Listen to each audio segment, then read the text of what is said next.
Welcome, guys. It's a pleasure to have you here. This is the first time we've done one of these group or these Sunday talks with more than one person. So, for all the audience out there, bear with us if we're still getting the ropes here with how this group conversation works. But we're going to do our best. Um, so, Farooq, you're the farthest away from us. So why don't you let us know who you are, where you came from, where you're coming from now, in case some of our audience don't know you. All right, so I'm hoping this is working because I Yeah, can't see any video except yours. Okay. Oh wait, hold on. Let me. There we go. I don't need to. I was just sharing a photo. I don't need to keep sharing that though. So I think in also for you guys for our presenters, in the top right hand corner of your screen, there's a little button that says speaker view or gallery view. I like it better in this one where I can see all three of us at the same time. Maybe that's better for you guys. I don't know if. How do I do that? Because I can only see me and you. I can't see Simon in here. And yet I'm here. Howdy, buddy. Yeah, in the top right, I think it should be in the top right. There's a button that says, "Are you on the phone?" I'm not sure on the phone. Maybe on the phone. I don't think you can do that on the phone. I think so. Maybe you're just going to see probably whoever's talking, which is I think what the audience sees as well. Oh, some people can see all three. I think it depends on what kind of device you're on. But anyway, Farooq, welcome. All right. Thanks a lot, Justin. Thanks for I guess setting me up with this new app. It's the first time that I'm using it. Just to give everyone a little background on me, my name is Farooq Hashmi, and I'm from New York. I've pretty much spent most of my life in New York. And this is where I'm based out of. I deal primarily in rough, and I spend quite a lot of time, overseas and producing countries and traveling to different markets in the world to buy and to sell material. Cool. And just a note for everybody, I really can't see all the comments because I'm doing this on the phone. Hopefully next time I'm going to try and do this on a computer. So I can't respond to any of those. I just want to say hello to everyone and welcome to everyone. Okay, no problem. I'm going to be relaying all the comments to you guys, so don't worry about that. We won't miss anything. Thanks for being here. And Simon, can you also give us a little bit of a background about you, where you're from, who you are, what do you do? Where are you right now? Well, I'm in Bangkok, as you know, as I mentioned quickly earlier. I'm French, for those of us that didn't know that yet. Probably gonna transpire in the way I speak as well, somehow. Tends to get out. Was born there, raised in Spain, arrived in Thailand, well, Asia really, some 11 years ago. I'm now the owner of AsiaLounges and a blog called Gem Dealers Journal, where I talk a lot about the world of the gemstone and the gem trade in general, so that people can learn a little bit more about it, which is more or less what we're gonna do tonight. And that's about it. So yeah, I mean, I'm a jeweler, gem dealer, and go around talking to people. And yeah, well, that's thank you for being here. So my idea tonight, especially for our audience who might not know you guys personally, so to the audience, I just want to say my idea with this conversation tonight, it's a little bit different than what we've done previously, because in the other weeks, we've been very focused on a single topic with PowerPoints and photos and all this stuff. And this weekend, we're going to do something a little bit different. This is totally live, totally off the cuff. We haven't really practiced this or anything, but what I wanted to do is I wanted to get these two guys specifically because I know Farooq goes all around the world. He's in Africa all the time. He's in Asia. He's in the States. He's in Tucson. He's everywhere, all around the U.S. He didn't mention this, but he has a background in law as well. So every time I see Farooq, he really gives me like this mind-blowing download of what he's seen and what he's done. And on the same hand, Simon, who is from France and does a lot of business in Europe as well as in Thailand, and does a lot of manufacturing work in Thailand. I figure between the two of these guys plus me, we could have a pretty interesting conversation about what's going on around the world between all of our contacts and all of our own personal business and all that stuff. So this is the premise of tonight's talk, and we just hope that it goes well. We don't know, But anyway, thank you guys for being here, and let's just jump right into it. So first thing I wanted to ask, I'll start with Farooq, because I know that Farooq, at the end of last year, I want to kind of build up this idea of what was going on in the whole world before coronavirus hit, before everything kind of shut down. I know that Farooq, I saw you here at my house in Bangkok. You were in Africa right before that. I think that was like October, November, something like that, right? Maybe even December, if I remember correctly. You know, from my recollection, I think I was there up until December, and I don't know. I think I was I there in January. I don't know if I went up to January, and I was definitely there till December. Okay. So at least so you're going around a lot getting rough, looking for rough. Of course, you have a wide network of rough dealers or miners in many countries in Africa. So what was going on, at least on the mining and rough side, at the end of last year? What was going on from your perspective? All right, from my perspective, I was primarily, every year it's kind of different, but I usually try to focus right before Tucson on East Africa, and I do a run through Thailand, Bangkok, sometimes Canterbury. But when I'm in East Africa, I'm usually kind of based out of Tanzania. So that's where more of my experience has been as of late. But I do regularly stay in contact with people, all over the world, just kind of paying mind to what is being produced where. The nature of what I do doesn't really allow me to plan for a trip. It's kind of just you get a phone call and there's production here, and this is in the market, or I have this, and it's kind of like a first come first serve basis. So usually by default it's Tanzania, because that's the regional market, probably not only for Tanzania itself, but for a lot of East African countries. And it's usually where there is material available. It may not be exactly what you're looking for. Let's say if you want tourmaline in 5 to 8 gram sizes or something, that may not be in production. But there's always something in production. So I actually went in a couple of months before Tucson, and I typically stay in East Africa probably for 2 to 3 months, at a stretch, sometimes 2 times, sometimes maybe even 3 times a year. And on this occasion, it was kind of unusual compared to previous trips that I've taken over the last few decades, where I saw that there was significantly less competition. So Tanzania is going through this enhanced regulation phase where they're kind of trying to administer new policies that'll better allow them to administer, control, and I guess the organization of the industry in regards to mining, in regards to gemstones. So this has scared off a lot of people already, because it's not really where it's anything rigid, and it's changing every 2-3 weeks. So this week there's like no exports, then next week it's like, okay, exports have opened up, and then it's like, okay, this person can do exports and this person can't. So that's the background when I kind of get there and people are already afraid. When I was there, after probably about 60% of my stay, there was a shift in policy. So the Tanzanian government essentially made these central locations where they wanted all transactions to take place for that specific area. So there were multiple locations that were opened up, not at this exact same time, but each location had its own, opening date when everything was kind of integrated into a central location for buying and selling of gemstones.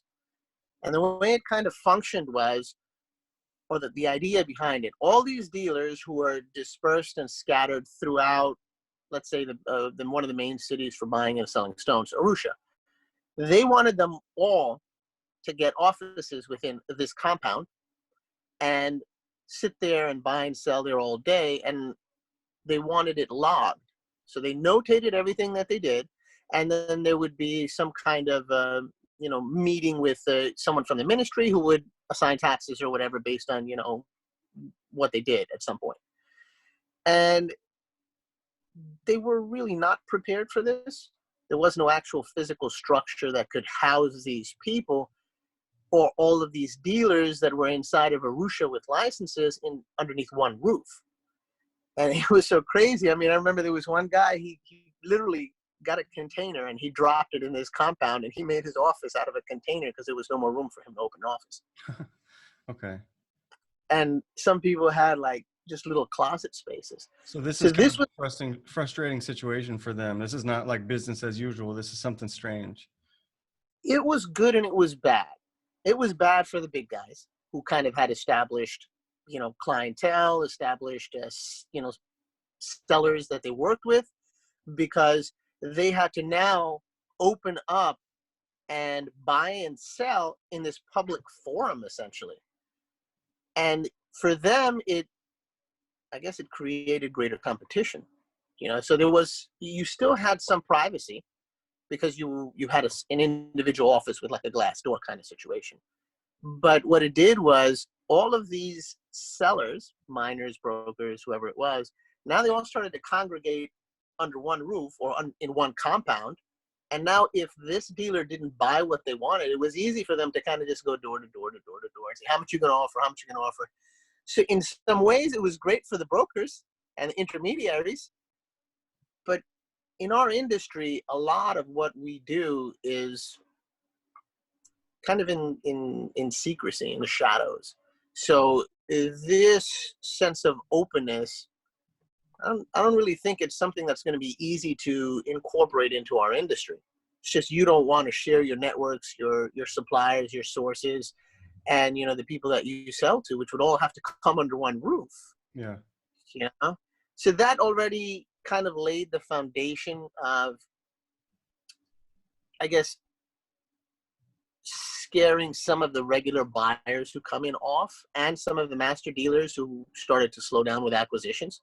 And it already was having a negative effect on miners who, as a result, started to slow down with mining.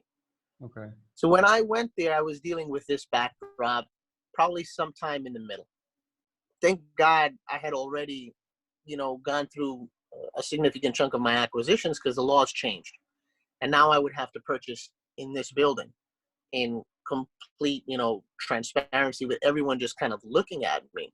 So if you're doing transactions theoretically of large volumes of money, someone can actually pretty easily see this. So there are security risks. There are also, privacy concerns. There's a lot of issues. So with this going on, that's probably where you had the initial outbreak start inside of China. And it was towards the early part of my trip into East Africa. And in all honesty, there was already this calm that was there kind of before the storm situation. Mm-hmm. And after a few months of me being in Africa, I could notice that there were like hardly any Asians that were coming. And the market as far as buyers was very limited. And I was also noticing that, opportunities open to me that I traditionally never saw. So it was like where anything I wanted, I was able to acquire. I was like, wait. So then production had been, I'm guessing, decent if you're finding a lot of stuff that you hadn't seen before, like they had stones and maybe they were feeling a little stressed about not being able to move them. Not so much so. It was more where no one was buying what had accumulated. Usually, Arusha is a junction where people can acquire constantly, and they build inventories until buyers come. And depending on your networking and your connections and your I guess relationship with a dealer, they'll call you or you would meet with them and you would do whatever business you needed to. But this is like a regular occurrence. So there are always stones coming out, Mm-hmm. barring any huge new find, when there's like a rush kind of situation. So we essentially, as buyers, have our relationships, and we go there periodically because material is collected, and some guys collect specifically for us for a chunk of the year, and some guys just buy and sell whatever the market produces instead of specific things. So for me, I saw what had built up, and I could see that hardly any people had gone into any overdrive to start purchasing what was produced over the last probably 2 months or month, 2 months, something like that. And in addition to that, when, you know, when people like me who are really like intermediaries, you know, between two worlds, when buyers like me enter the market, we have multiple options of purchasing. Okay, we purchase through master dealers who already are accumulating things, and then there'll be maybe other people that we kind of purchase through, people in other countries or other intermediaries. And this purchasing may be in competition with local master dealers. So what I was seeing was material that local master dealers were not buying. So the local large dealers stopped buying to an extent, or their prices were kind of in a state of free fall in some ways. And as a result, things that I normally may not necessarily get, I was able to acquire because of significantly less local and even international competition. Okay. Yeah, the prices there weren't huge differences, but at least it was where, you know, the opportunities presented themselves. So Okay. that was the backdrop, and you could clearly feel the calm before the storm. Something was about to happen, because in decades of me going there, I've never experienced that kind of a situation. Okay. Okay, that gives us a really good idea about that part of the world. I want to switch over to Simon now. So Simon, you're doing a lot of your production here in Bangkok. You're acquiring stones, you're making jewelry, but I think I'm correct here in saying most of your clientele is in Europe. Am I correct? Correct, yeah. Between So Europe, US, and Asia.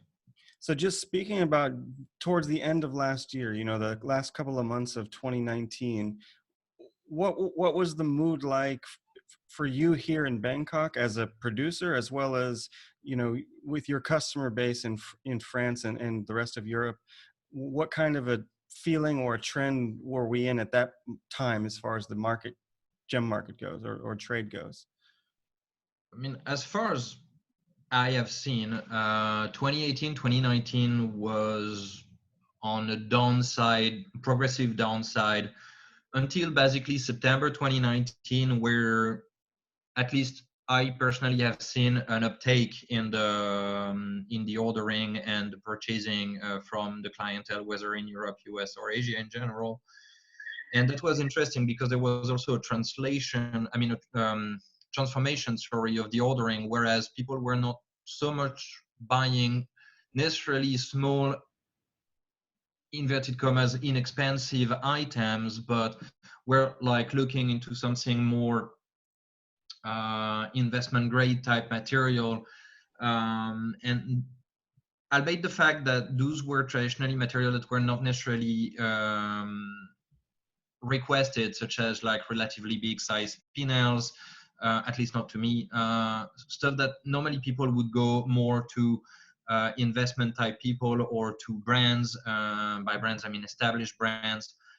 And it was quite interesting to see that happen. Now, this being said, the moment we arrived and touched the Tucson show, we were definitely starting to see a serious moment where people starting to be like, okay, something's happening. We need to start being more aware and careful about how we use our money, where we put our money, how we purchase.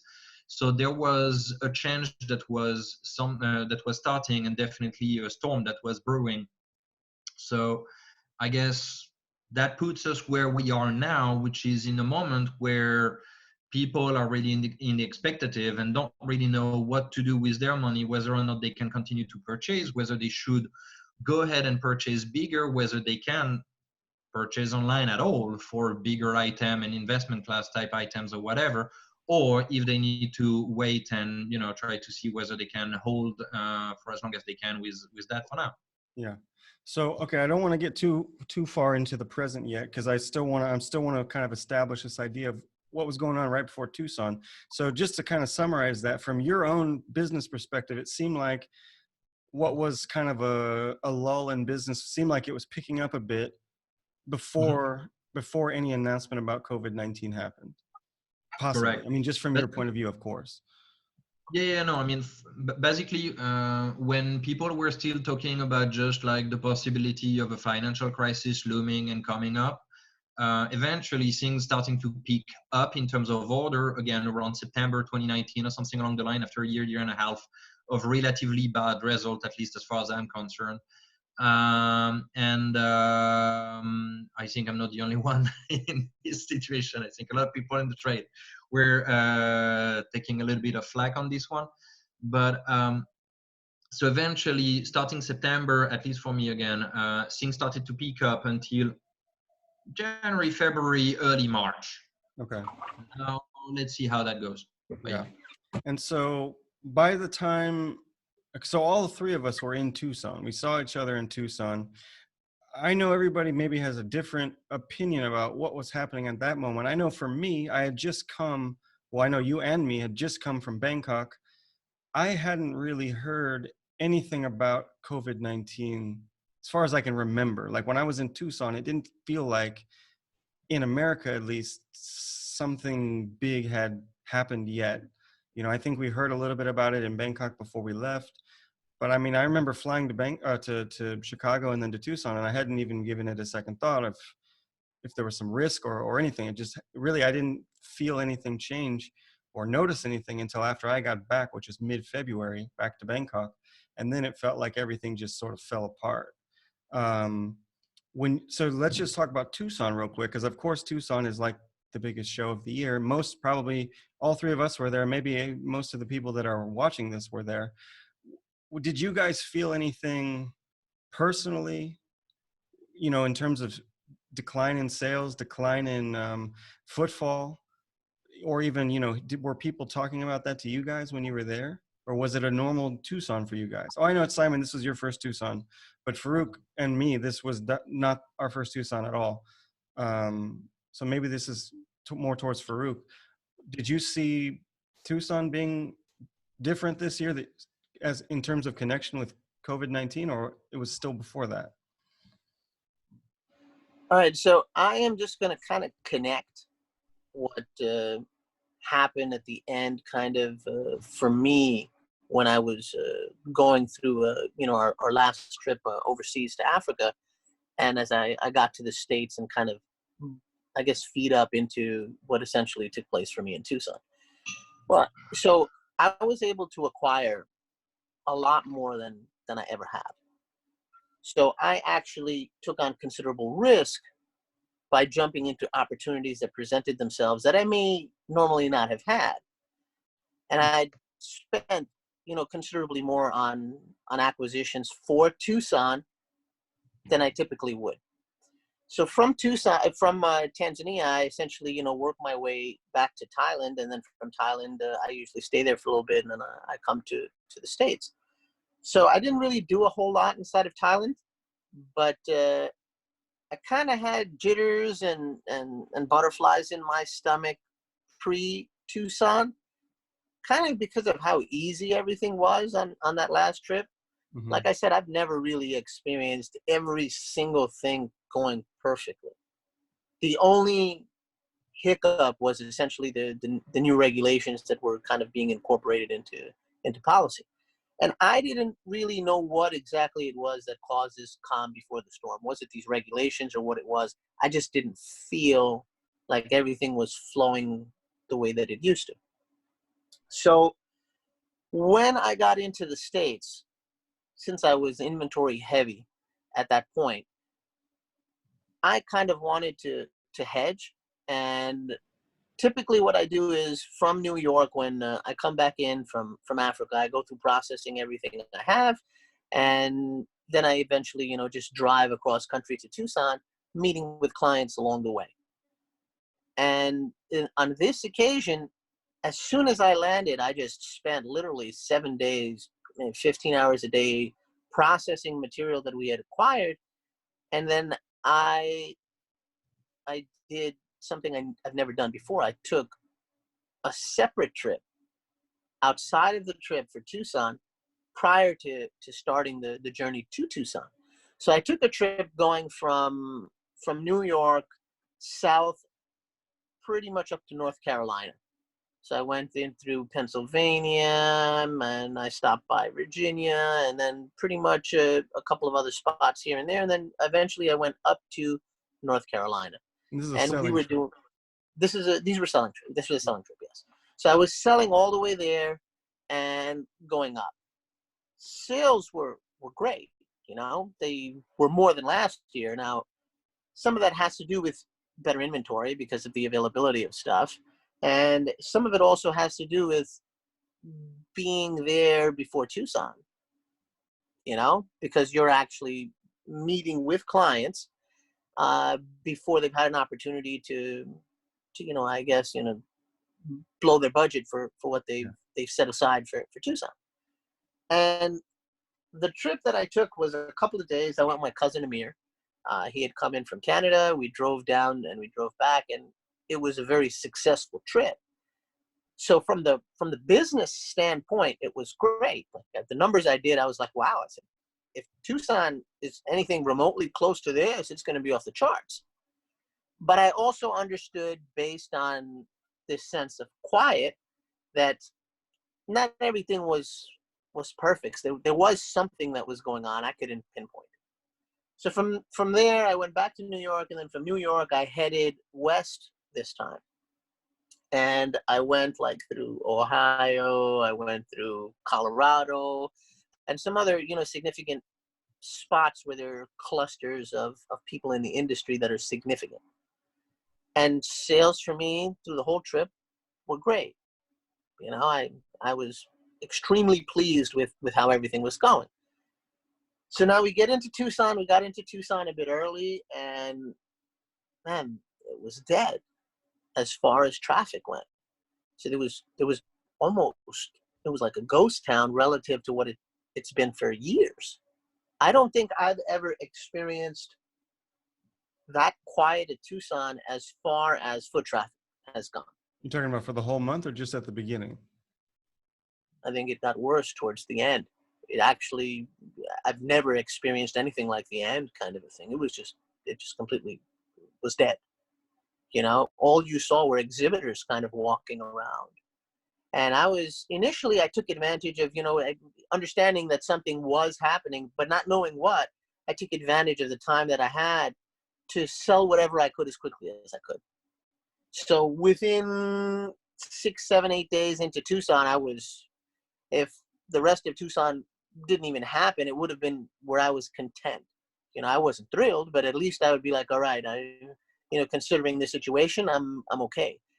But I continued to push, and there was a change in buying patterns, which is a transition I think that the West, the U.S. in particular, has kind of been going through, where we have this, you know, resurgence of domestic cutting. So a whole bunch of lapidary artists that have kind of taken up from, you know, the hobby to professionalism, or just entered the field altogether. And this clientele is different from your typical clientele for someone like me. We usually buy production or whatever parcels and sell them to, you know, some kind of significant cutting house, or some kind of significant, you know, designers who are going to design lines of jewelry, or some kind of, you know, intricate, you know, set or something.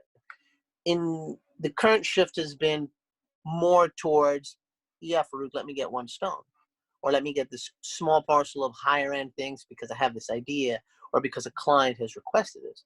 Yeah. So this transition has already been going on. And so And let me stop you for 1 second, because we just had a relevant question. Somebody asked, did you see more stuff moving like on the higher end and not so much on the lower end, or was it more or less one way or the other, or was it evenly spread? okay, so traditionally, most of my client base has focused on people in the industry more at a dealer capacity, more at volume guys. I have made a shift into the guys also that are into smaller parcels, and now even into single stones, which is not really my forte. So I may not have an accurate picture of that, because I essentially opened up to this market pretty much this year. Mm-hmm. So I probably couldn't give an accurate, you know, comparison from last year or the year before. There has always been this trend towards higher and better. The more established you are as a dealer, it's a norm that people expect better than what you brought last time. That's just how kind of the industry is for us. Like if you sold a whole bunch of, 2-gram spinels before, now the expectation is this year, since everyone already may have bought those, and there are many people who still kind of are, a year later in the phase of distributing them because they buy them in parcels. Now they want something different or larger. So that trend, that transition is always there with your clientele because it's just the evolution of the industry, right? You want to get better, bigger, and you want to move more. So I can't really give you an accurate assessment of that, but movement was good. The thing that we did not see, I didn't see people generally who were willing or prone to buy large parcels. That was a change. So people wanted, and this also has been a trend, to kind of acquire what was smaller inventory or only things that they knew that they had clientele for. Okay, so kind of playing it safe a little bit. That's been the trend in the industry for the last few years. It's just so much easier to be able to access things because of technological evolution that you don't really need to maintain stock.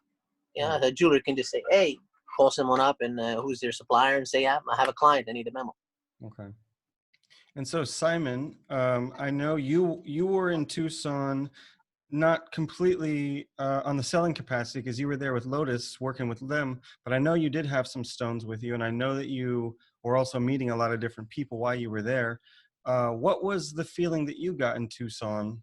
Because I think we've established that COVID-19 wasn't really, I mean, it did have some influence. I know some people in the chat had just mentioned like they were worried to come, or a lot of the Chinese didn't come.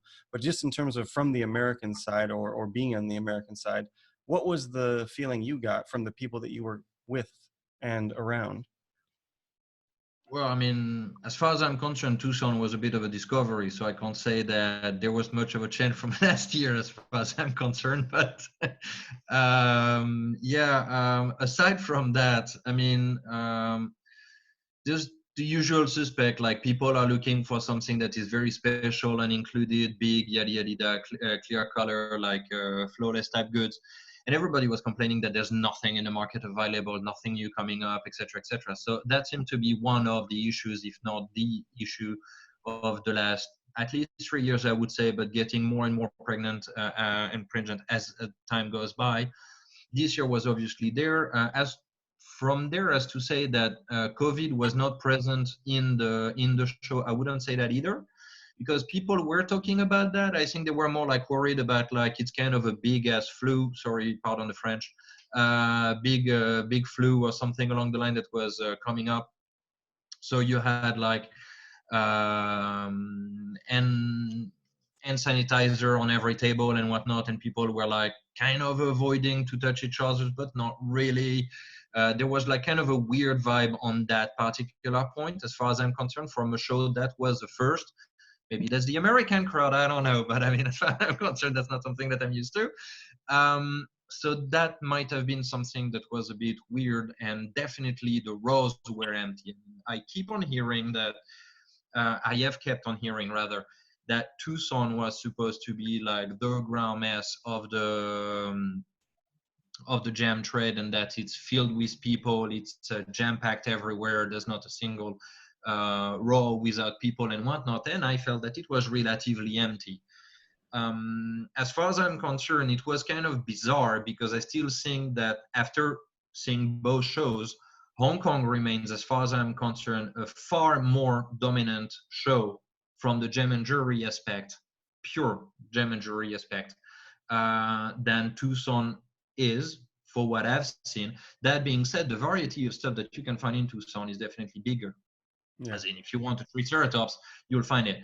But from a gem and jewelry standpoint, I'm not sure that that's very relevant either. Now coming back to what we're saying, yes, as some people are saying it was empty, I kind of agree with that. Kind of reminded me of the Bangkok show in a weird way, in bigger, obviously, but Bangkok show nonetheless, which is kind of sad. But that's really that. Now, coming back to what I was doing there, well, yes, I was with Lotus and I was helping a lot of there, but I can't say I was overwhelmed by demands either. I mean, people were more curious than anything else, taking up contacts. Yeah. Sales-wise, I was more there for purchase than I was for sales personally. Yeah. So I can't really say that it was booming sales-wise there. I think maybe that was like one of the first sign of what was to come with what we are in right now with COVID. Yeah. And then I know um, about 2 weeks after the Tucson show, when I had come back to Bangkok, the Bangkok show happened. And by that point it was, I think the Hong Kong show had already announced that it was canceled. And it was quite serious at that point. Like we were feeling it pretty hard. Like I know usually the Bangkok show is already pretty slow, but I think this was the school's third show for the Bangkok show, and it was really, I mean, it was totally dead. There was no one there. I mean, maybe Tucson was slower than usual, but the Bangkok show was just like literally there wasn't any customers there, or other than a handful, and we were just literally sitting there doing nothing for 5 days. But Um, Bangkok, sorry for a second, but I mean, Bangkok show is Bangkok show. I yeah, no, mean, it's of course, been dying for the last 10 years. but even in that show, you could feel I felt a lot more strongly in the Bangkok show that something was wrong than for me the Tucson show. It's up and down all the time, but I didn't feel like there was a catastrophe, about to hit us yet. I'm not sure if everyone else had that experience. Let me get to a couple questions real quick before we get too far along. Farooq, can I switch back to you for a second? Somebody had asked a little bit ago when you were talking about the regulations in Tanzania. Um, do you see the regulations getting tighter? Based on what you saw this past time, and do you think that this is an indicator of the whole region, or is this just one? Is this just one government in Africa? Okay, well, just to kind of touch on one or two little things as far as Tucson kind of was, there was pretty much a complete absence of Asians. So it was probably at least 70% off for Chinese traffic in particular, and I would say even a lot of Indian dealers. And clearly, you felt something was coming, something happened. You just couldn't say it. And the first exposure I got to it, where it significantly impacted me, was probably February 7th. February 7th, I got a message on WhatsApp from a former employee who's a homie, a brother of mine, and he essentially was our guy in Hong Kong when I had an office in Hong Kong, and he sends me a message saying, "Farooq, I need masks. I need N95, or I need these masks." And this was February 7th when I'm in Tucson, and I'm like, I'm like, dude, what the hell you mean? He says, "Farooq," and this is his words. He said, "It's very profitable, and we can make a lot of money if you buy masks and you send them here." So he said, just look for these. I'm not a mask guy. I don't know anything about that market. And even though I felt something was going on, I couldn't pinpoint what was going on. So I looked, and I went on Amazon to look for these masks. They were sold out everywhere. They were sold out almost everywhere before we were even hit with anything. And what he was saying was you could make like a 10-fold markup on these masks. And we don't make that in the world of rocks, with the exception of finding something in a mine yourself, probably. So I was like, So I did take some kind of mental note because it was a little bizarre for me. And at that point, I think that was around the first time that I kind of informed my wife. I said, "Sweetheart, go buy some groceries." Right around there, around probably right after the first week of February. I said, "Stock up." And she's like, "Huh?" I said, "Just do what I said. I just have this bad feeling. Okay. So just go on and buy." And she went out and she did buy an extra amount of stuff, but not like how I would have done. Cause you just kind of understand, seeing all of this going on around you, putting two and two together, that something's about to happen. So from there, I essentially drove back to New York, and I typically spend about a month doing this. I'll go into the particulars of that probably, when you're I guess looking into what sales were like post Tucson. Okay. In regards to your question about Tanzania and enhanced regulations and the policy changes there, Tanzania is in this stage right now where they're experimenting. Okay. You have technocrats and you have politicians that are trying to implement policies in an arena that they're really not well experienced with. So a lot of this is trial and error. So they throw out a policy and whoop, after a month or 2 months when everyone's protesting and everyone's like, yo, we're not doing nothing, tax revenues dip. They're like, okay, well, that didn't work. Let's kind of do something else. And then they'll essentially jump into some other new policy that they figure may brush up or polish on this situation. Okay. What do I expect in the future, as far as evolution goes? I mean, we are seeing a shift of greater regulation and kind of this situation where governments are now kind of coming into sync in East Africa. You have Ethiopia, you have Tanzania, Rwanda, where they're assessing values. So let's say if you have a 2 to 3 gram, blue-green tourmaline, they have an assessed value for it. Is it grade 1? Is it grade 2? Is it grade 3? Many of these places are kind of moving towards this. I think it's part of the evolution of attempting to get a bigger piece of the pie. Just the changes in Tanzania alone, I think, have at least doubled, but I think it was considerably more tax revenue. So these policies that Tanzania has implemented has significantly shot up. I think it was significantly way more than double. I don't know exactly, so don't quote me on that. But that jump definitely opened the government's eyes.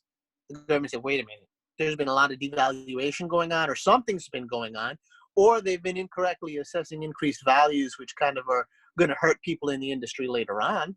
It's just kind of how it is. So that is the backdrop. I saw that Simon asked essentially that, this question where he saw that there was an increased cost in, I guess, larger stones. That's been the transition for a while. I think that, the paradigm shift that's kind of happened as far as only selling everything as production in large parcels is completely kind of changed. With the advent of, the resurrection of lapidary artists in the West and newer cutting styles that adopt this mindset of catering to the client and being, supportive of indigenous manufacturing and things of that nature, kind of a millennial and post-millennial movement, I think this is a change. But in regards to specifically what he's experienced, most of what I do is really acquisitions at the parcel end. So that's more what I'm familiar with. And I didn't see dramatic increases in pricing. I actually saw, the exact opposite. Now, what happens in a source country is different from what's taking place usually inside of the end market. It's just kind of how the cycle works, right? So you have a huge find inside of, let's just hypothetically look at a situation, like Nigeria, for example. Nigeria in the late 90s had a huge find of tourmaline. So all of this starts entering the market, a market that's already established all the way to the end client for cut stones and fixed prices that are within a range. It's not an exact thing. There's a lot of subjectivity to it. But now, where the market was used to getting 5 kilos, let's say, of material on an annual basis, you have the insertion of 2 metric tons of material that come into the market in a week. That's definitely going to have a mind-blowing, impact on what's about to happen. But interestingly, it isn't felt in the end markets, so the American markets, until that lag time or jet lag kind of goes by. So you have rough that's found, and it's essentially sent to Asia, the traditional route. Goes to Asia, it's manufactured and cut or even put into jewelry. And from there, it usually takes at least a couple of weeks, can potentially take months. From there, it works its way to Western European kind of markets, particularly historically before China kind of jumped into the buying end. And from there, it would, be, made available to dealers who were still accustomed to prices from 2 or 3 months ago. So these guys who bought this material are working in this gray area. They're working in a gray area where the prices, they already have this crystal ball because they know what happened to the raw material. Yeah. So since we kind of deal in the commodities, when there's a free fall in commodity prices, that means the market's about to tank or there's a huge find. Yeah. Because when something's not selling, what do the manufacturers, pretty much stop doing them, as the first kind of rule of thumb. They stop buying the raw materials to produce those things. And if not, usually the other dip is when there's a significant new fund. So we work with this gap of, a time difference of when what's happening at the source countries is kind of spreading to end markets. And in the West, it may be where it takes 1 month, 2 months, even multiple months before they truly realize what's happened. It's just kind of how the market functions. Yeah. And so this is another question somebody asked, whenever you're coming back from these African trips, and you can answer this however you want to or not, how much material are you usually bringing back? Somebody said carats, but I know you're coming back with kilos. What kind of sizes of parcels are you talking about when you're talking about coming out of Tanzania and all this stuff, if you don't mind? Some of this is kind of sensitive because of the nature of the industry regulations and all that. So it's a little complicated. And it's not necessarily Tanzania. Let's just say it could be Kenya, it could be Rwanda, it could be Ethiopia. It depends on production, It's not where, we're not like diamonds in the colored stone industry where you say, hey, every week we're getting 1.8 kilos or, this much, coming out. It's generally like hit or miss. You may go in this time and they had specified production and they have 300 kilos that's floating around in the market of, optical grade specified. And then you go back next time and it's not there. You have 30 kilos of, tourmaline that was produced of, of a brown pink color. So it's not where you necessarily have consistent production that's being, unearthed. It's hit or miss, and you may not see something that you find at one particular time for decades, a decade, 5 years, 20 years. Just depends, Certain things come out more consistently, and it's usually concentrated at the smaller, more commercial end or the included end. That's just normal. Most production consists of lower quality, smaller sized goods or smaller sized clean goods. And that being said, my focus has changed based on the market that I sold to. And that's always evolving. So there was a time a decade ago where almost everything that I did was exclusively based around selling to Asia. And that's changed, in the last couple of years where we've totally changed and come back to the United States because there's been, a resurgence in the market here. And Asia overall has been in a state of falling. So parcels for me can range. For example, I can buy 100 kilos of some commercial size of rhodolite, and that may compare with, hey, there's a 14-gram savarite that's just come out of void.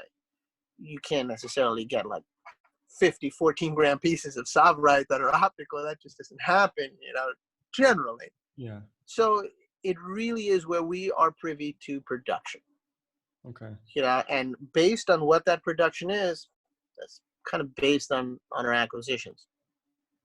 So it's not where it's consistent. Sometimes I've come back with a couple of kilos. Yeah. Sometimes I've come back with hundreds of kilos. Just Okay. kind of depends.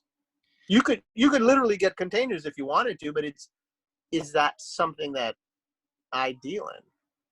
Yeah. Generally, I'm more at the higher end of quality Okay. and material.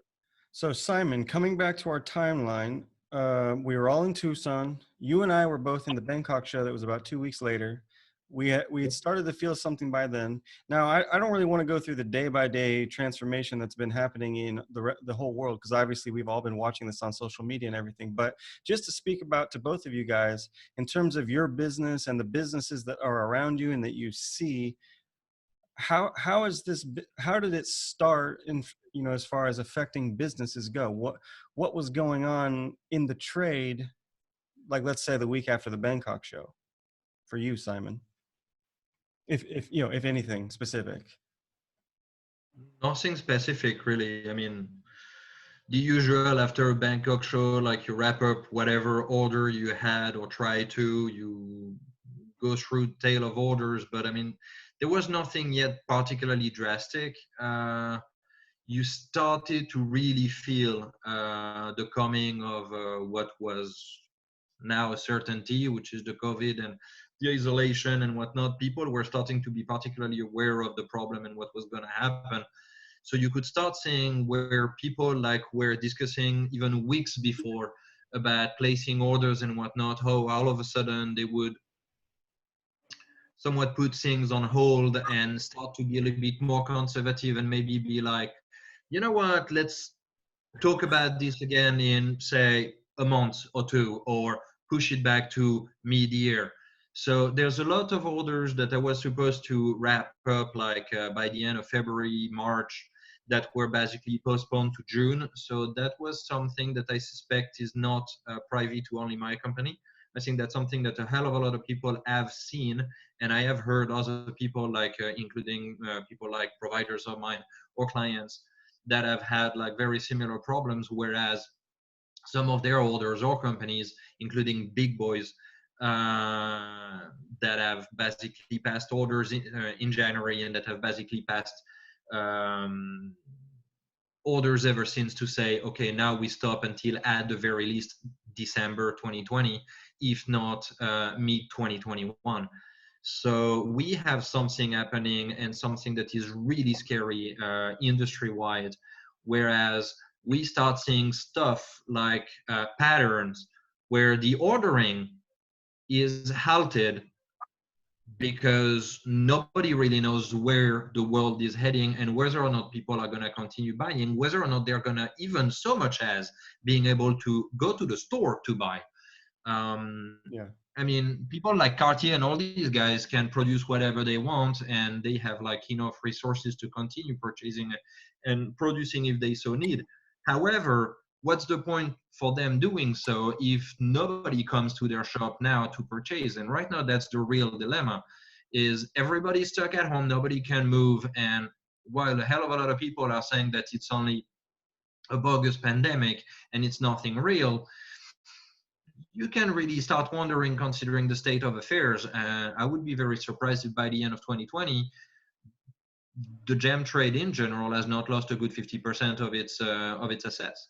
Yeah, I know for us, that week after the Tucson show, that was kind of when it hit me the hardest, because that was basically, we had a really similar situation with you, with the school. Like we had a bunch of, of course we had a whole year of classes already scheduled. We had a lot of students lined up, and then suddenly it was like every single day, more and more students were texting us, hey, let's do a rain check on this class. Let's wait for this class. Like, I paid already, but can we postpone my seat?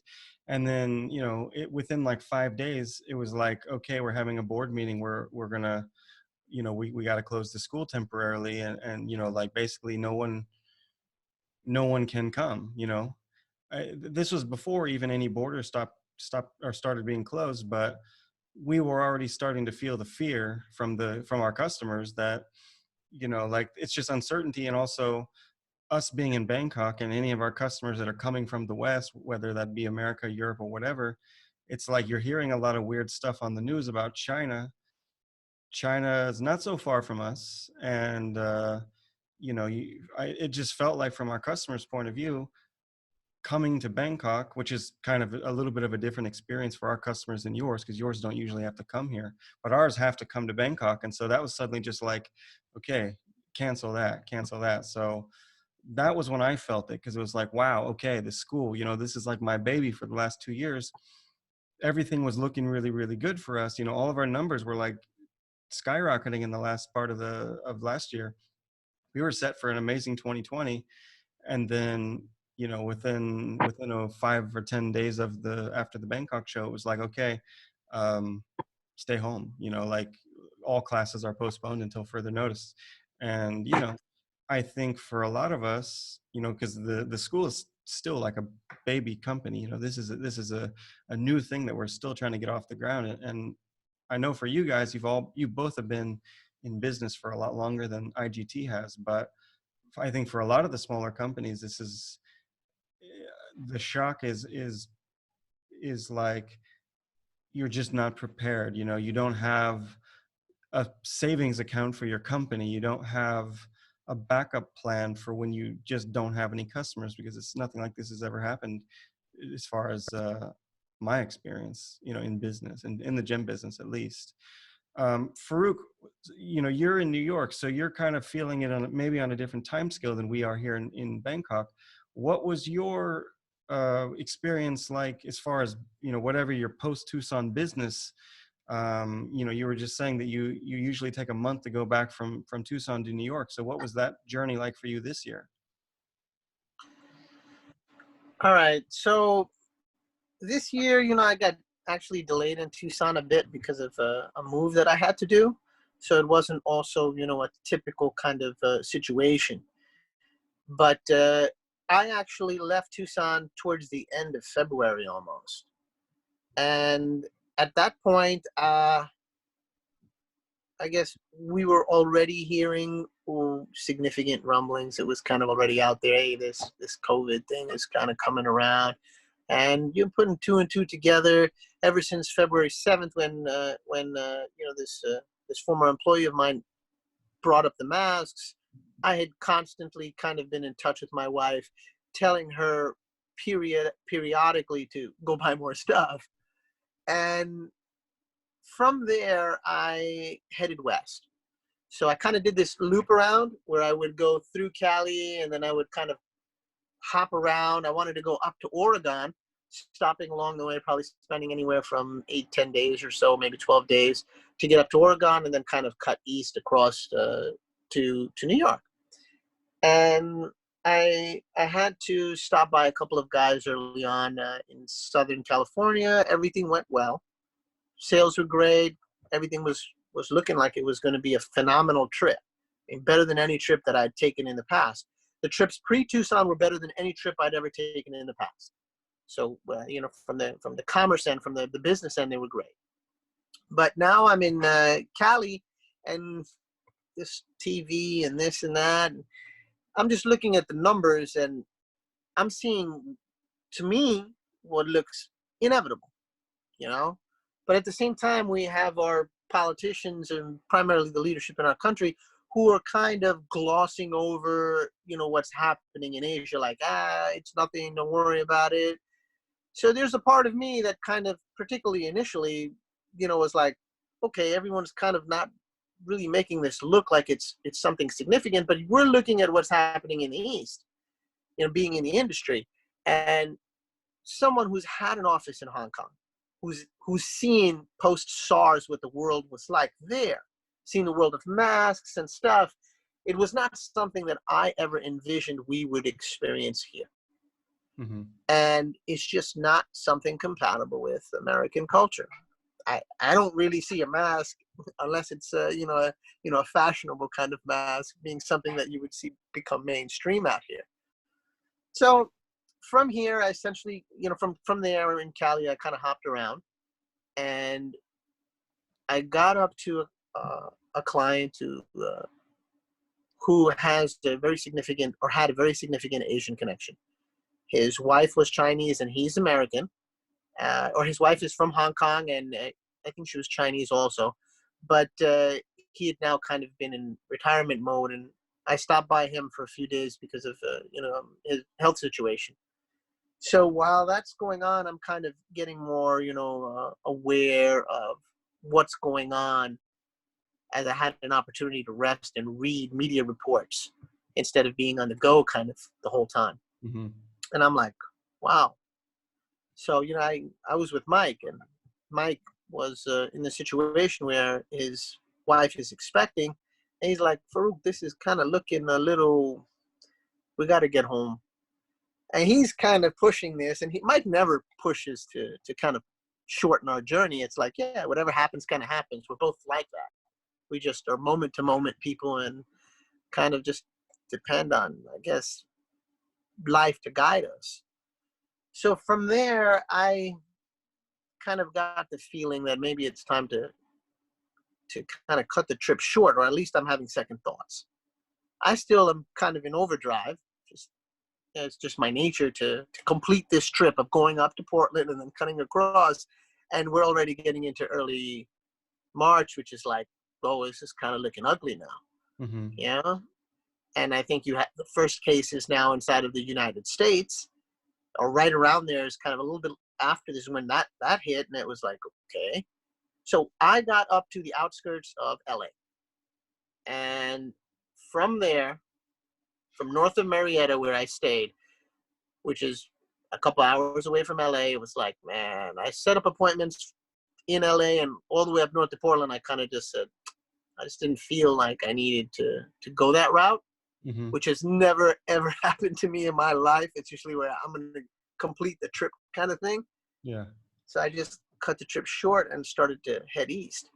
Now, from that point, what was fascinating to me, I was noting the situation. I'm just kind of dressing everything down, casing everything, and understanding what's going on. I'm telling Mike, I'm like, Mike, there's like nobody out.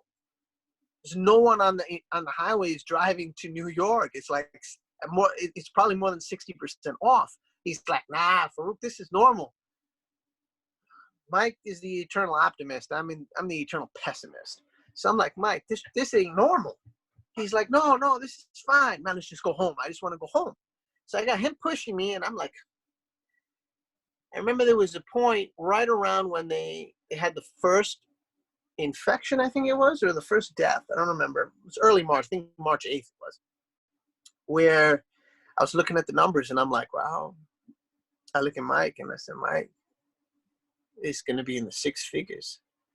I essentially told him, and my gut said more than that. I was thinking $500,000, $1 million, easy. And this is global. This wasn't domestic.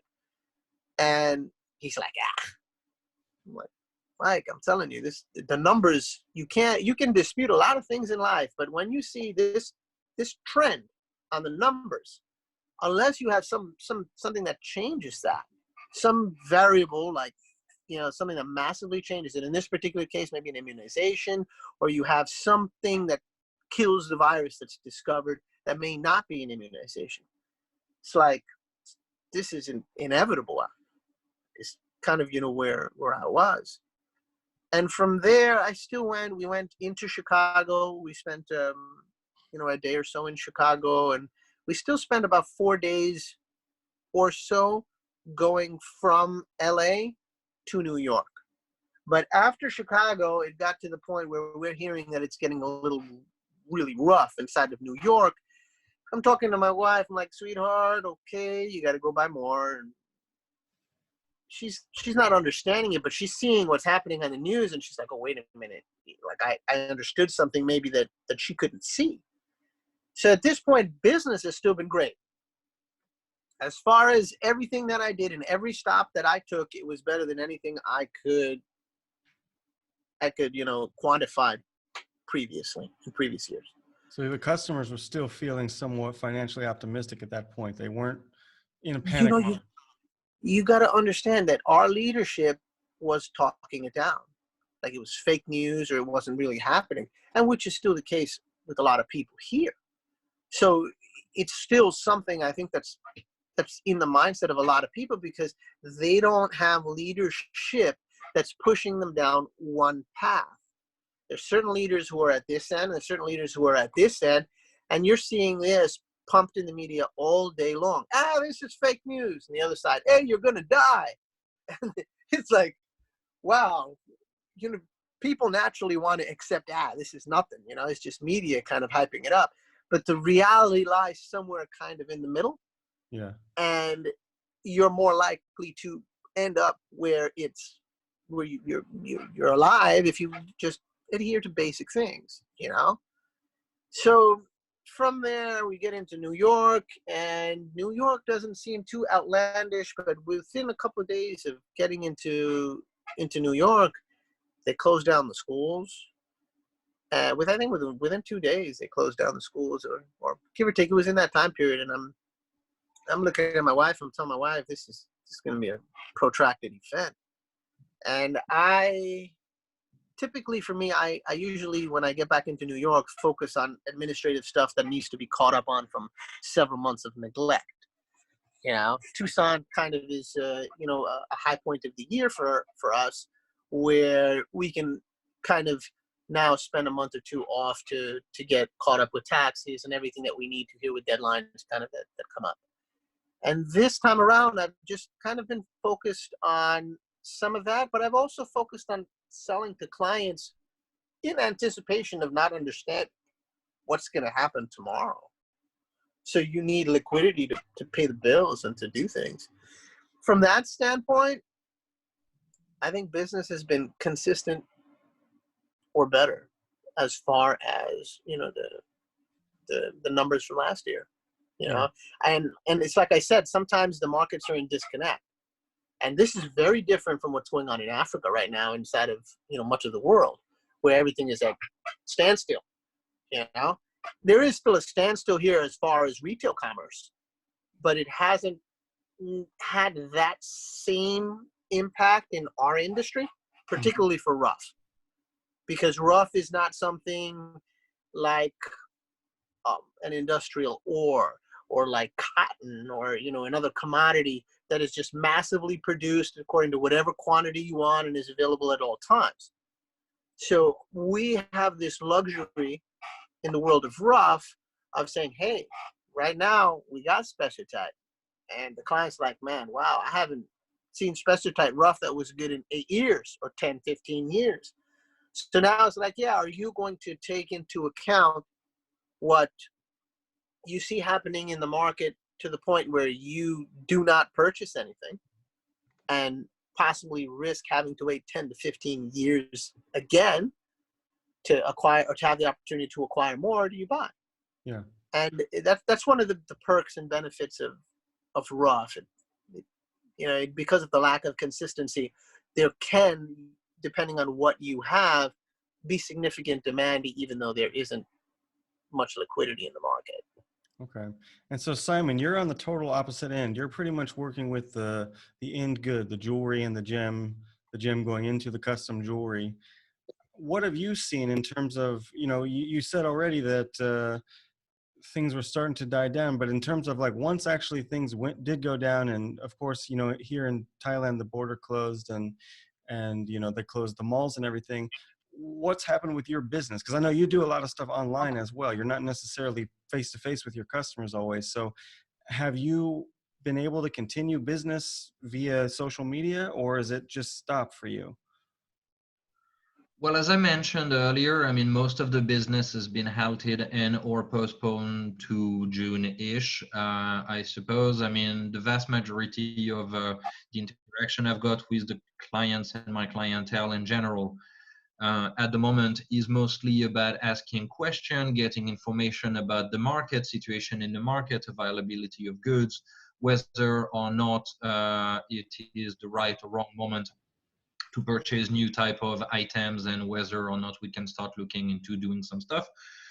Curiously enough, I also have some questions about quantity orders, which is very bizarre because I've done pretty much everything I can to avoid them. So I'm amused. But yeah, so basically that's that. But most of what's happening is really related mostly to the interview series. So as far as to come back with Farooq's terms, paying the bill, it's not really moving up last month really. and hopefully it will pick up again because hey, but yeah, no. So I mean, you always have like some people coming up and asking you for some question to figure out whether we can do something for them. But considering the fact that whether it is like the jewelry factory in the sense, I mean, people that are producing the jewelry, or the vast majority of the lapidarists, which are kind of closed, at least here in time, regardless of whether we receive order or not, you're kind of at a standstill anyway because you can't really do anything. I mean, even if you receive an order, even if I receive an order right now, what would I do with it? I don't know. I mean, besides saying, yeah, okay, cool, thank you. Yeah. I wouldn't be able to serve it. Yeah, that's So the other thing I wanted to ask you. Is all of the production facilities that you work with in terms of jewelry and cutting, are they totally stopped now, or are there still some? they have been stopped for the last month or so. Now they're reopening slowly, but certainly. So at least there is that happening. Now, this being said, they too are being kind of afraid of what's going to happen. There are talks of people in Gemopolis sacking between 30 to 50% of their employees base because they will not have the orders to continue serving them, which is a big problem. And that goes kind of in contradiction with whatever we have heard from our elites and our leaders, whereas it's business as usual, everything's okay, they take care of everything, yada, yada, yada. Well, what we see on the ground is different. So we need to think about that as well, because I mean, that's another crisis that we're going to have on our hands. And most importantly, that's basically a trade that is potentially dying off if we don't do anything about it, because those skills that are disappearing and that are going in outside of the market are skills that potentially will not be replaced. So we need to think about what we can do about that and how we can help. Yeah. And so also, what about the labs? Because I know that you're doing a lot of certification for the stones that you sell. Are the labs now all closed, or are some, do you know, are some still running? Well, I don't know about all the labs, but as far as I'm concerned, I'm mostly, if not exclusively, using Lotus Gemology for my stones. They were closed to public until now. I know that they're reopening, at least soft reopening tomorrow, with like a delayed kind of time frame, so people can come back to submit stones and stuff, which is good. So as far as that is concerned, at least that lab is coming back. I have heard of other labs that were open. Most of them are closed. I know GIA because we have friends of ours that are GIA that were like working in and out, like people going one day in, one day out. So I can't generalize. I can tell you that there's a little bit of everything. But again, the Thai government was not stricto sensu imposing any type of ban as to working on the industry in Thailand. So technically speaking, nothing was stopping us from going to the office or to continue working. There was no one asking us whether we were at home or not. So there's no rules. Some people took the high ground and said, you know what, I mean, we need to be responsible here and be proactive and avoid to continue pushing forward the pandemics. And we just stay home and take care of our employee for as long as we can, which is the road that AsiaLounges and our providers have taken. Lotus have taken the same routes, for example. You guys have taken the same route as IGT as well. Yeah. Others have decided to remain open, regardless of the warning and regardless of whatever everybody else was saying, because they figured that that was not a real threat. Good on them. Maybe they were right. Maybe we were wrong. Maybe it was the other way around. At the end of the day, we don't really know because nobody really knows what's happening. And when it comes to Thailand per se, there's relatively little cases. So even closing the borders, it's all fine and dandy, but it's not like it will change much. I mean, officially, we've got less than 5,000 cases and what, something like 50 people that passed away because of the virus, which is like, I mean, it's sad, don't get me wrong, but I mean, it's insignificant compared to what you can see in other countries and Western world or China, Japan, or Korea and whatnot. Yeah. So yeah, we were pretty lucky on that part. And who knows, maybe it does have to do with the fact that they closed the borders pretty quickly. Or just, who knows, maybe because people wear masks here regularly anyway. But Oh, I wanted to ask you as well, because I know that you're also, you have family in France and Spain, and you have customers in France. Is Paris also completely closed as far as the trade goes? Is anyone still doing business there, or is it stay home? Because I know I've heard pretty strict. The way that they've handled this in France has been quite strict with quarantine and everything like that. Well, I've got very weird different opinions as to what's happening. I mean, for what I've seen and what I've heard from colleagues and friends, everything is shut. You cannot really go outside of home unless you're going there for shopping or 1 hour per day to walk or whatever. Yet, I have also heard that some of the metalsmiths and goldsmiths and whatnot are open, which seems extremely bizarre according to what I have read and seen in the news for the French government. So I'm not really sure as to what's happening. For the most part, and for most of what I've heard, everything is shut down, though. So I would take anything going in a different direction with a serious grain of salt Yeah. and consider, like, you know, And somebody not had really. asked, going back to Thailand, has the Thai government done anything to help the small business? Any aids or funds in the way that like America's doing with the stimulus checks? Well, it's mostly for the employees more so than the small businesses. There are some things that are being done in the sense that during the time where employees were not working because the businesses were closed and therefore were not invoicing for the period of time of the foreclosing because of the COVID, you were able to decrease the salaries by 25%, which was in turn alleviated by some kind of tax frame from the government.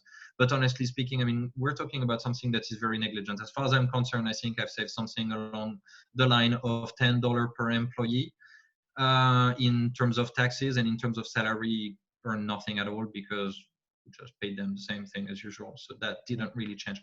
As far as we're concerned, it didn't really make a difference. So no, there are no real saving package for SMEs, even though there are announcements about helping people more so than employees Yeah. with checks and stuff for people that lost their employment. What? But again, as far as the government has been doing for the people, you're talking about 5,000 baht per month. It was supposed to be for 6 months, ended up for 1 month, which is laughable for the audience. 5,000 baht is give or take $150. So imagine $150 a month, which was supposed to be scaled up on 6 month basis and ended up on 1 month alone. If things continue and last more than 1 month, well, you're expecting to have a hell of a lot of people going hungry. Yeah. And I know for people like us who are running a business as a foreigner in Thailand, we're not really eligible for anything at all. I mean, it's like we're in a gray area. Um, Simon, have you, as far as finished stones go, because I think this is a better question for you, somebody asked, have you noticed, well, actually, have either of you guys noticed a drop in prices because of the fact that, we're in this weird situation?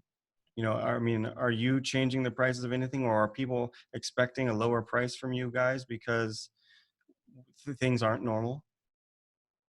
I have not seen anything yet. Now, this being said, you can probably expect people to have the possibility, provided that it is cash purchases and whatnot, to find opportunities. That being said, that's the traditional vulture tactics. I'm not sure I'm going to indulge in that personally, because that's not really my way of doing things, but whatever.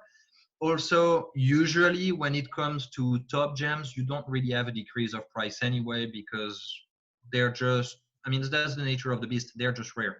Yeah. So regardless of whether the business is high or low, there's just not that many stones. Yeah. So there's not a real decrease in their price, because at the end of the day, the total inventory worldwide is reducing as time goes by, because, hey, there's less and less in US crust. Yeah. So you might find a good deal every so often if you're lucky. Yes. Some people needing cash, trying to sell fast and trying to get rid of their assets faster. Yes, that will happen for sure. No argument there. Is it something that AsiaLounges is planning on implementing? Hell no. Are we planning on buying on the cheap to people that are in need? Still not. Honestly speaking, we're buying when we have the need, and we're buying when we feel that the price is correct, not because it's low. I'm not particularly a bargain hunter. Okay, so going back to Farooq, there's a question, if we can go back to Africa for a minute, whether you can either answer or at least speculate, because I know that you are in a pretty good network on WhatsApp and everything with all these miners. Somebody had asked, what are the possible impacts for the miners? And this doesn't have to be just Africa, but I know you know Africa better than other places. What are the potential impacts for the mining community as far as COVID-19 goes? All right, so I'm going to just address, something in regards to what you guys were discussing earlier, as far as what's happening with business post Tucson and what developments there are. In the United States, most of the states are in lockdown, but it's not something that's enforced. So people still go out, but generally, I think most storefronts are kind of closed. Most offices, anything that's not, vital to I guess, society as far as functioning and survival is kind of closed or, at like 1% of capacity right now. Mm-hmm. One of the things that we have seen, which has kind of really hurt a lot of people in the industry, is you've seen the cancellation of gem shows. Now, there are shows every week across the United States, and they're all canceled. So all of that material that used to move at shows is still with retailers or with, intermediaries who usually sell at shows. And that has kind of created this situation where those people who usually do shows are more of an older generation who are put in the situation where they have to acclimate to or assimilate to, the evolution of technology, Yeah. which really is kind of something new.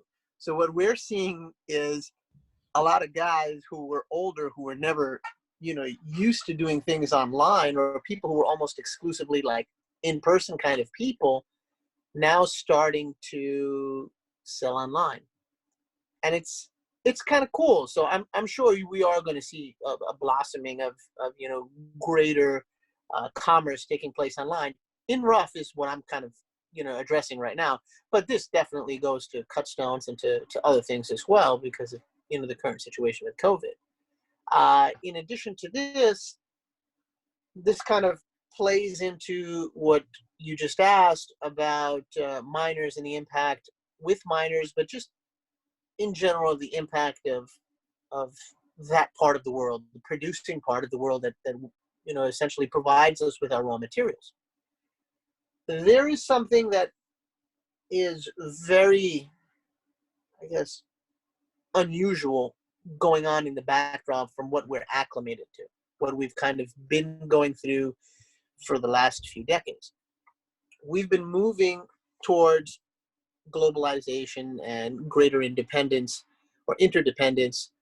Probably for the last, God knows how many decades, but it's been going on for a very long time. The last time we had an isolationist policy, it's been let's just say you can't recall when that last existed. And what we're seeing now is because of this breakdown and closing of boundaries, canceling of flights, and limiting the effects of globalization because of travel, it's having a regionalization effect. So where we had globalization, where all pricing, all commerce, and everything was kind of interdependent, now you're having it broken down and compartmentalized. So I'll give you the example of gold. Something very fascinating with gold. What are we at? We're like 1,700 and something per ounce for gold right now, right? Those are the international numbers. I think when I first really started paying mind to this was like 2 weeks ago or something. And I was following it jump from 14 or 1500 up to 1650, and then it went back down. And I was looking at the spread of what minted gold, means essentially coinage, was running versus raw gold. And the spread typically is 20, 30, 40, $50 for a bar or coin versus just raw, metal. And the spread had increased to up to almost 15%. So we had seen the spread of demand for minted coins or whatever grow to almost $250 to $300. And I was like, wow, that was pretty interesting to see, because I've never seen that historically. That big a spread never really existed. So there was this huge exploding demand in the United States for hard gold, meaning not this ETF or digital kind of gold where you can invest in these things and not actually have the metal. So people wanted the metal. Yeah. And there was none available.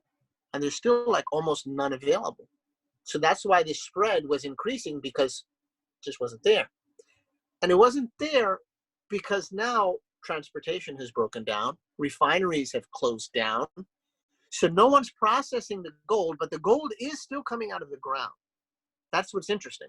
So I called, my one of my brothers in Thailand, Amara, who you know, and we were discussing gold in Liberia. And I said, look, what's happening in the United States is pretty crazy. I've never really seen the spread. And we're kind of vested in this mining operation for metals, for gold. And he started to discuss some of it. And I said, well, what are prices at right now? Because I told him, instead of us mining, we should just start purchasing gold. And he's like, huh? He didn't understand that. I said, look, when you purchase and you sell, it's something that's guaranteed versus mining, which you never really know. So when we were looking at the numbers, he tells me, he said, hey, gold has gone down about 20% to 30%. I said, what? I said, gold has gone up in the United States about 15%, give or take. And you're telling me it's gone down 30%? He's like, yeah. So you had this regionalization develop because of a lack of interdependability, which is created by airplanes, refineries, and all of this that process and export the stuff. So now what you're having is a buildup, because mining has not stopped. Mining can't stop because many of those operations are subsistence kind of operations, or the effects, and the effects generally have been delayed in getting to Africa. We didn't have, this, I guess, we weren't all in the same position as far as exposure to COVID and the climax of COVID. So the climax for COVID has passed theoretically inside of China, and we are kind of almost there here inside of America, and the same for Italy and probably Spain, or they're slightly kind of crested over. But inside of Africa, it really is at its infancy. And there are no controls for the most part going on over there. So when I spoke to, many contacts and kind of the extended family over in, I'll give you a country by country breakdown. So I spoke to some of our extended family inside of Congo. What's happened inside of Congo is Rwanda has closed the border. Okay, Rwanda is one of the more, involved countries that are at the forefront of, administering greater care in taking care of their populations with better policy implementations. And they closed the border. So what that border closure did was, the main market for tourmaline that was coming out of Congo essentially was Gisenyi inside of Rwanda. And no flights are coming in and out of Rwanda for the most part. So no buyers are coming in. All the buyers left. So the money's gone. Whatever liquidity there was continued to dry up as stones trickled in. Then they closed the border. Liquidity essentially was finished there. But now, since you can't go cross-border and mining is still continuing, you're having a buildup of material now. And what that's done is it's kind of put downward pressure on pricing for these raw materials. So tourmaline has come down in pricing inside of Congo. problem is we can't benefit from it because we can't fly there. We can't export from there. It isn't coming to Rwanda because everything, essentially is shut down there too. So it really is where we've had this development of, the reverse of globalization taking place. That's just one example. This same example exists in Kenya and Tanzania. So Kenya has kind of limited, travel in between certain cities, and they've kind of quarantined, parts of the country off. They've also, they did before ban, travel too. So that created the same impact there, but there is still transportation for cargo and things like that taking place. So it's not as significant, a factor in, as far as international commerce goes. Kenya has always traditionally been a major port and transiting point for the exchange of goods and commodities. Tanzania also has closed its border and Kenya between each other. So you're having the same thing in Tanzania, a buildup of goods. And it's put pressure on Tanzanite. So Tanzanite has, that's a stone that's consistently produced on a regular basis. So every month, Tanzanite is coming out of the ground. That deposit is not something that's as sporadic and erratic as other stones, like Savarite, which can be, where you can have, lulls for considerably long periods of time. Tanzanite is produced every day, every week, every month. And if liquidity is gone from the market, it's building up.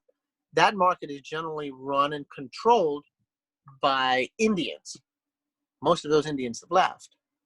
Many of the larger dealers have totally just abandoned everything, and some have gone to Kenya because many were actually Kenyan nationals, as the market used to originally be in Kenya, and it's shifted over to Tanzania, and they just kind of moved over, but never really got their papers or whatnot. So that's kind of been going on there. Inside of Afghanistan and Pakistan, I was on the phone with a brother that's heavily involved in Swat emerald mining. And he told me, hey, Farooq, prices are completely stable. There is no change. But the mines there were closed for a period of time, and the government just opened them up again a couple of days ago. So there wasn't an excessive buildup, but Pakistanis and Afghanis, or the market there is different from Africa, where buyers can hold material. They have holding power far superior to what you see in Africa because of production, competition, and other things. Inside of Afghanistan, the country really has very limited infrastructure, kind of like Pakistan, but much worse, as far as healthcare and providing for the indigenous people there, or the population there. Because of a lack of funding, and it's just not existent. They've been in war since God knows how long. Yeah. But mining was still going on there, and production was still there, not as heavily as before, because they are running out of things that they need for mining.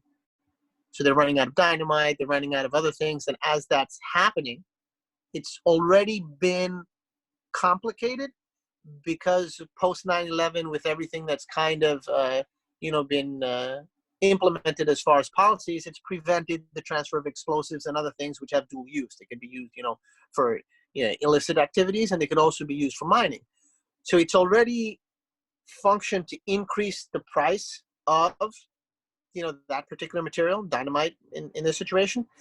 And it was hard enough to get already, but now compounded with border closures and all of this, it's kind of just, a waiting game where as it runs out, then the mines kind of just stop working.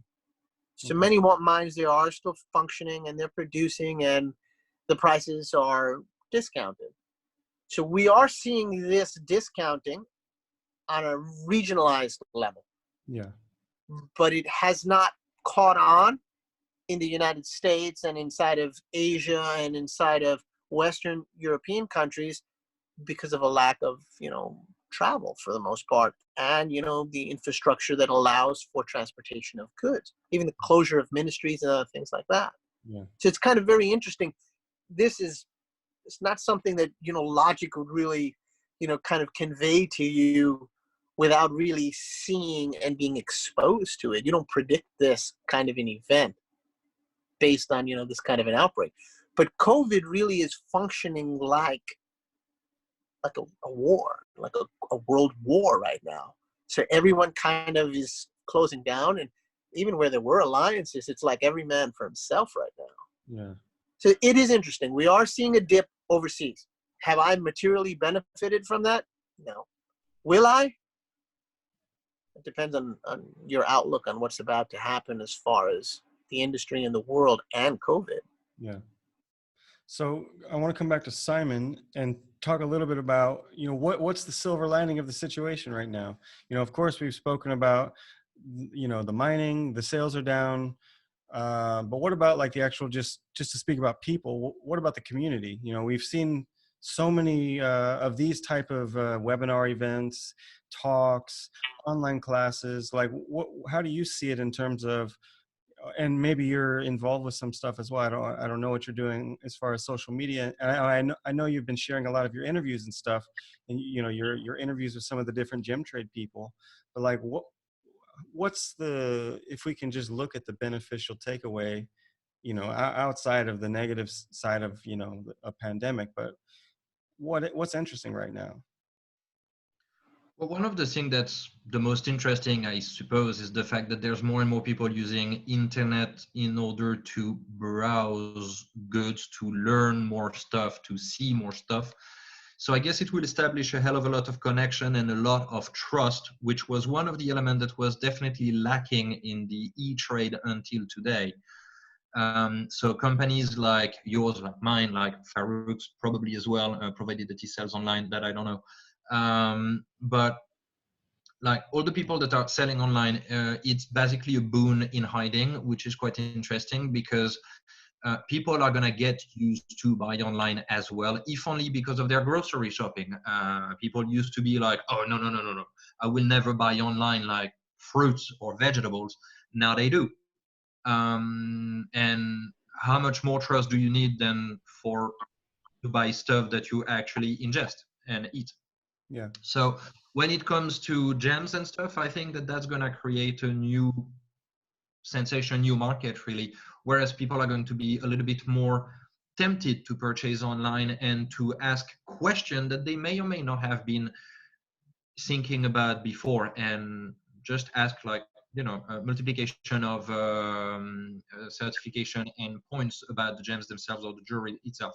So that's the good part. I think also that it's going to create a lot of smaller community online, like basically where people used to go and meet up and whatnot to meet each other and talk about whatever, like just to have coffee or tea or something with friends. Now they're kind of used to start to do that also online, which eventually in business is translating in very much the same, where you have like e-communities of businesses that are starting to aggregate and create like larger communities, whereas you have a dispersion of the knowledge going through the web, which you had to an extent before, again, through venues like yours, through venues like mine, through others.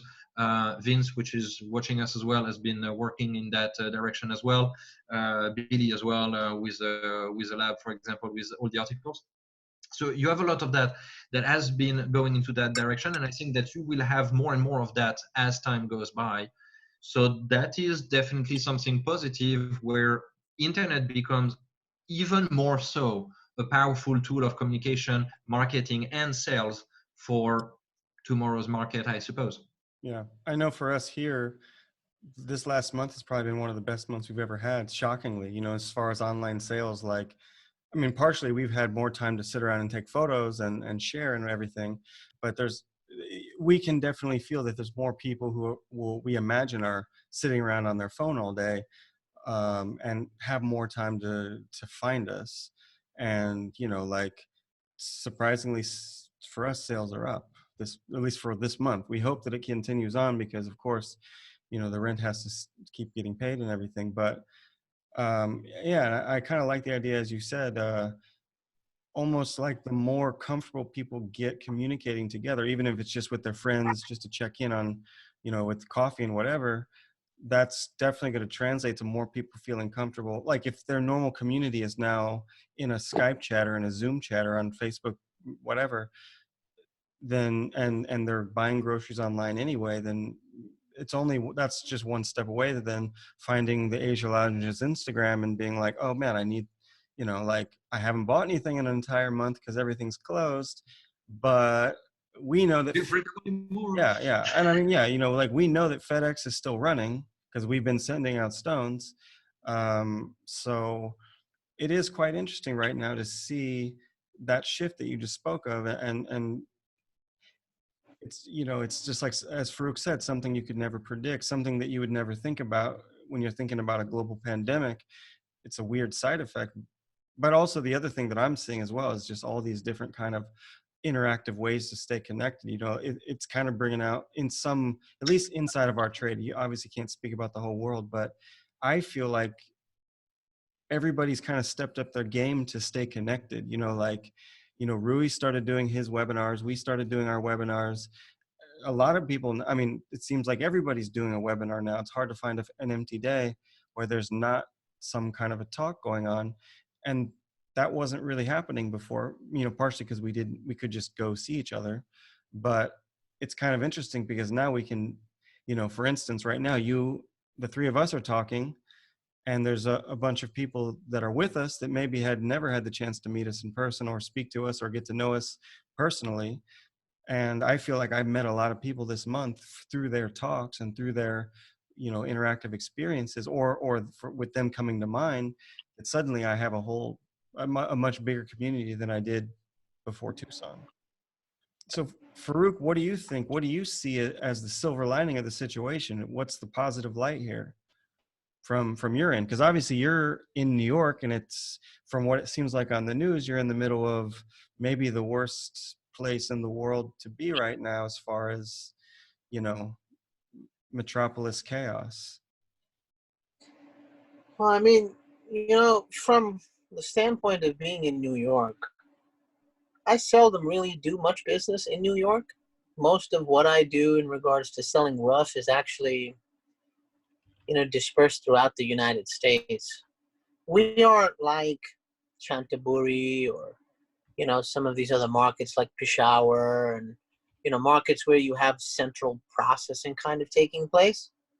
There is a very decentralized, market in the United States for processing. It's dispersed throughout the entire country. You've been here. You can't say there's, some huge cluster of cutters in one particular area. Yeah. Especially, with like the change in the industry towards gemstone artists. They can kind of be secluded in these places in the mountains or in some villages or some small towns, cutting stones, milking a cow on the side, and it's all possible these days with technology. So here, I'm going to say that from what I've seen, there has been a huge, boom in greater interconnectivity via the web. But that's also something that's been going on for a long time. Yeah. I am third generation in the field, but my father didn't really do a whole lot, wasn't very successful in his endeavors inside of the world of stones. And I really have my start and foundation in online commerce. I never started out with a storefront or anything like that. I started out traveling, coming back and selling online. And I sold online rough at a time when, one, we didn't really have that kind of a community, but also when the internet was starting, when cut stones were more something with tie jams and other companies that were kind of in vogue online, because this amazing new pricing kind of was able to be benefited from in the United States, because I was like, hey, I got someone in Thailand who's showing me this stone cut over there, and I can buy it at 20 cents on the dollar compared to a high retail here, and after having gone through a few hands. Whether this is a blessing or a curse, you know, in the luxury market, in terms of something that's so unique like a gemstone, there's this this this aspect of the trade and of the end consumer where you really want to see and hold it. Yeah, if you want to buy some spaghetti, or you want to buy some mass-produced clothing or something, even apples I can understand, you know, online. Makes sense. Although generally I like to see my meat and I like to see my produce because you want to make sure that it's right. But when you talk about something like jewelry or a gemstone, there is always going to be this part of that market that requires holding it, seeing it, and playing with it. You know, it's just like when, you know, you go to some shows and you'll see some of these dealers, they put these trays out with a whole bunch of cut stones because they know when the client puts his fingers in those trays, is going to be like candy to a kid in a candy store. It's like, oh, I didn't want it when I came here, but man, you know, I could use a couple of these. I'll make a ring, or I'll put these in this shelf, or do this. So there's always going to be that aspect. But there is also this component that's trying to standardize it like diamonds. Mm-hmm. So you're going to be like, hey, you don't need to look at a stone. You know, here's a paper, and this is what it is, and it's a this grade and this clarity and this, and we're going to start trading in papers. I don't know which will win at the end. I'm hoping that it's not going to be papers. You know, I'm truly someone who loves to hold stones and look at stones, and I hope our field doesn't get into, hey, do you want this this paper, or do you want this paper? Okay, my customer says he wants this paper. Then that's the business. It's kind of what it is already. not so much inside of rough. It's definitely not there like that at all. But even in regards to jewelry, do you really feel that way for yourself? That jewelry is moved to where, you know, besides commercial mass-produced stuff that, you know, is a separate market? Because we're seeing a shift from that inside of the United States where people want to be pampered, you know, and Americans, this is what I think Americans are probably the leaders for in the industry, that we know how to take care of our clients in every which way, shape, or form that they would want to be taken care of. Yeah. So in that shift, and the millennial shift of being catered to and having things their way, whether it be supportive of their moral beliefs of greater transparency and in the industry, and supporting a small-time artisanal miner or whatever it is, or some narcissistic habit of, hey, I want this. I want you to make this for me because I want to be the only one that can have this. I don't want anyone else to have it. I think there is that shift. People don't want your mass-produced stuff off of a shelf. So have you seen it in terms of jewelry, that where people are like, no, they're more acclimated and willing to buy, you know, finished jewelry or even gemstones, I guess? Well, I mean, when it comes to gemstone itself, yes, you do see it, especially here in Bangkok, or I mean, in Asia in general, you have like a strong push for the paper, as in it depends what gem lab is behind or whatever what paper come with the gem. So that's kind of the laughing part where I was saying, yes, okay, well, the part where they're selling paper, that's kind of already here. In the jewelry market at the end level, no, you don't see it yet. However, there's another type of paper that comes with it, and that's the signature on the piece, whether it's branded or not.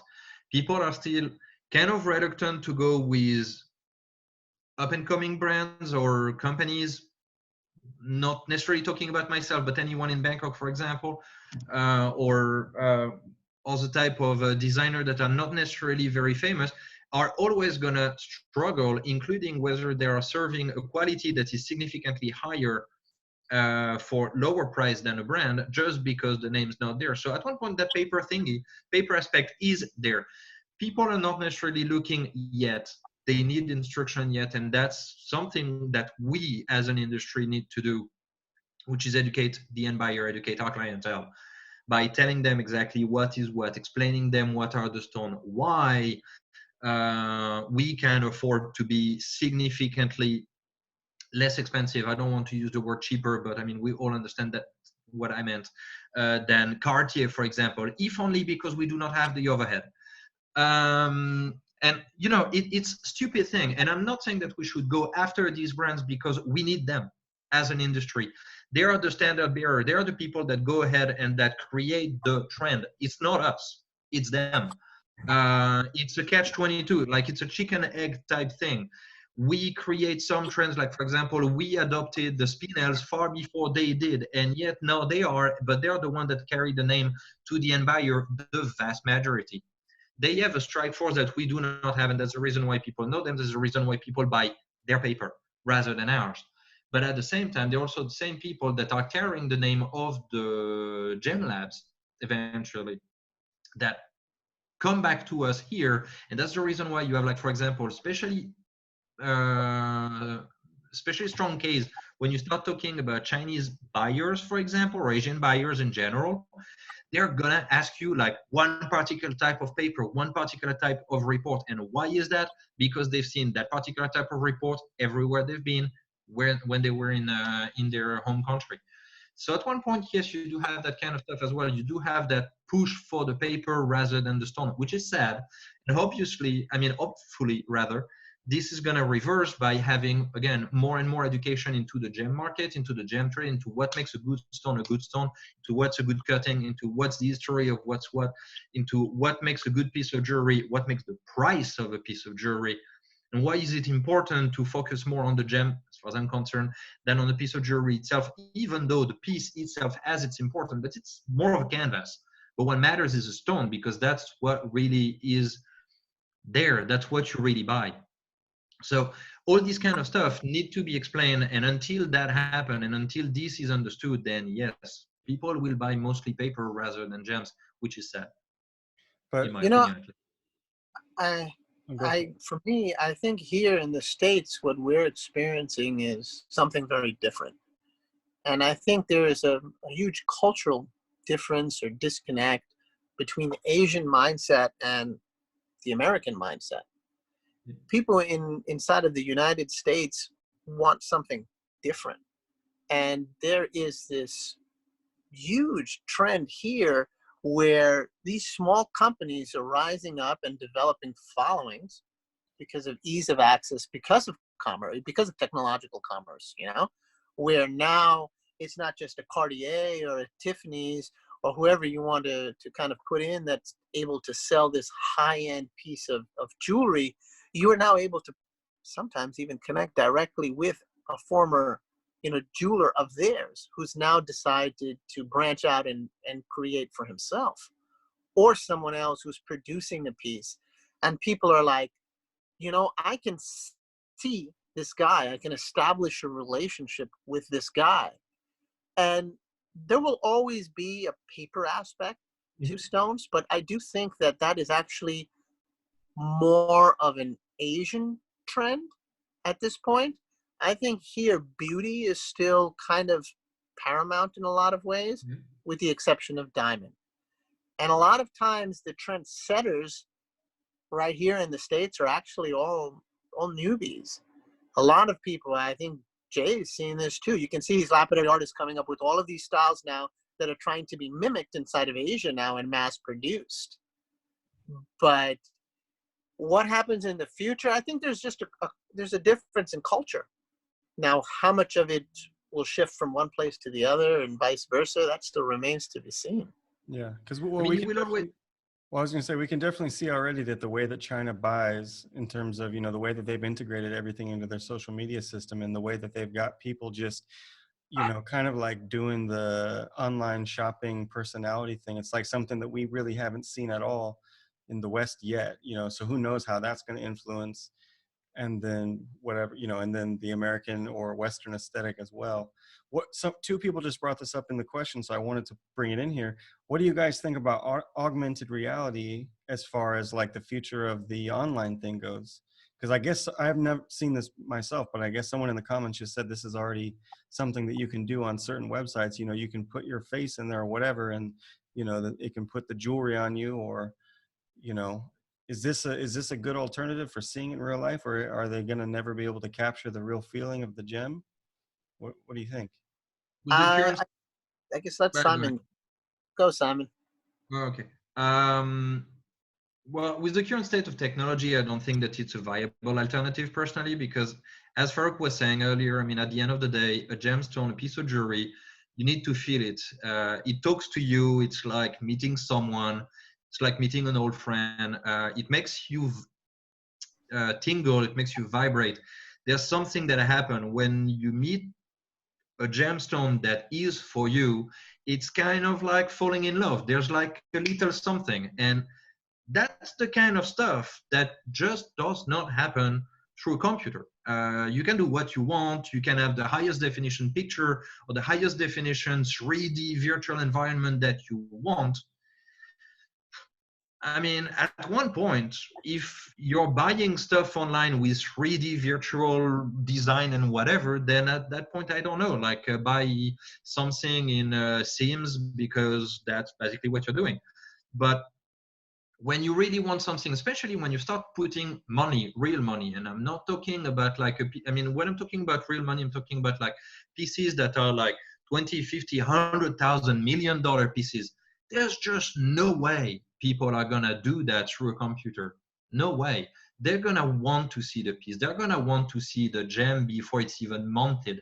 They're gonna want to talk to you all through all the steps of the creation of the piece. It's just how it is, because they want to be involved, and they want that, again, as Farooq was saying, that part of accessible luxury and being pampered by the brand, by the creator of the piece of jewelry, to be taken by the hand, so that they have the feeling that it's not only theirs because they purchased it, but it's theirs because they made it. It's their baby, kind of. It's no longer yours as the jewelry maker. It's no longer yours as the lapidary. It's theirs because they influenced the way it is made. Well, So in that aspect, no, I don't think that VR is something that is viable, at least not for now, even though that is something that has been discussed for quite a while now, and that will probably get a push in the next few years, yes. well, but I know, Farouk, you have something to say about that too, but I wanted to just respond real quick to Simon. I know you put a lot of effort into, you know, the photo side of your social media. You know, you're working with one of the best photographers probably in the trade, Arjuna Surti, and you're doing videos and photos for all of your stuff. So obviously you do value though the virtual sort of representation of the stone. I mean, how important is it to get that great photo, or is it just sort of for fun? I mean, do you think does it really push the sale for you? I mean, does it No, it really? doesn't. No, it doesn't push the sale. The reason why I do it, and there's only one reason why I do it. Well, two really. The first one, obviously, RG is a friend, so hey, I'm gonna help him however I can. That's normal. That's the way I do things. But the other thing, the other point, which is more on a marketing standpoint, is I want my clients to be able to see every single details within the stone that they would not necessarily be able to see. The way RG takes picture gives them the possibility to see the piece of jewelry, to see the gem as if it was under the loop. So Yeah. they actually see more on those pictures on the website than they would actually see once they have the gem or the piece of jewelry in their hands. And what I want them through that is to be able to say, whoa, it actually looks better in real life than in picture, because you don't see all these inclusion that I see in the picture. And I'd be like, yes, because what I want is for you to not have any surprise. You know what you're buying, including what's under the hood, kind of. So that's the reason why I do it. It's not in order for them to get like the crazy idea of this and that, because more often than not, it doesn't really speak to people. Why? Because I mean, you've got the gem that looks like the size of your screen, and people are like, oh, I didn't realize it's that small. It's a stupid comment, kind of, but that's something I hear all the time, because people do not have ideas of scale. So the only way for people to get an idea of scale about a gemstone is to put it next to something they know. a coin, a pen, a finger, or something along the line, where they can get an idea, a feel of what it's going to look on them. Yeah. But the pictures and the videos that I have with RG, it's not, that's a different name. Yeah. It's showing them what's inside. Okay. So still the in-person experience is not going to be recreated in really in any way. Okay, Farooq, what do you have to say? Sorry, I cut you off there. All right. First, I'd like to qualify something that I said earlier when we were talking about paper. What I meant when I said it was not that paper wouldn't be a factor in a sale. For me, it just would not be the main factor. Okay, so you would look at a stone, you would fall in love, and someone would say, okay, this is not heated. So you would get the paper to, validate that it's not heated or something to kind of support, what the seller said. But you would want the art and the beauty being central, not the paper. Like right now, when you go for a diamond, it's like, hey, I want a D flawless 2.5 carat, and then boom, it's like, okay, well, we got all these papers.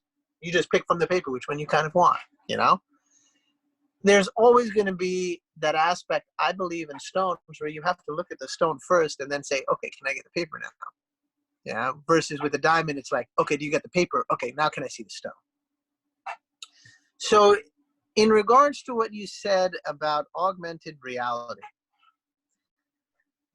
wow, I started in the industry from the cutting standpoint. So the first thing that I was exposed to was faceting stones.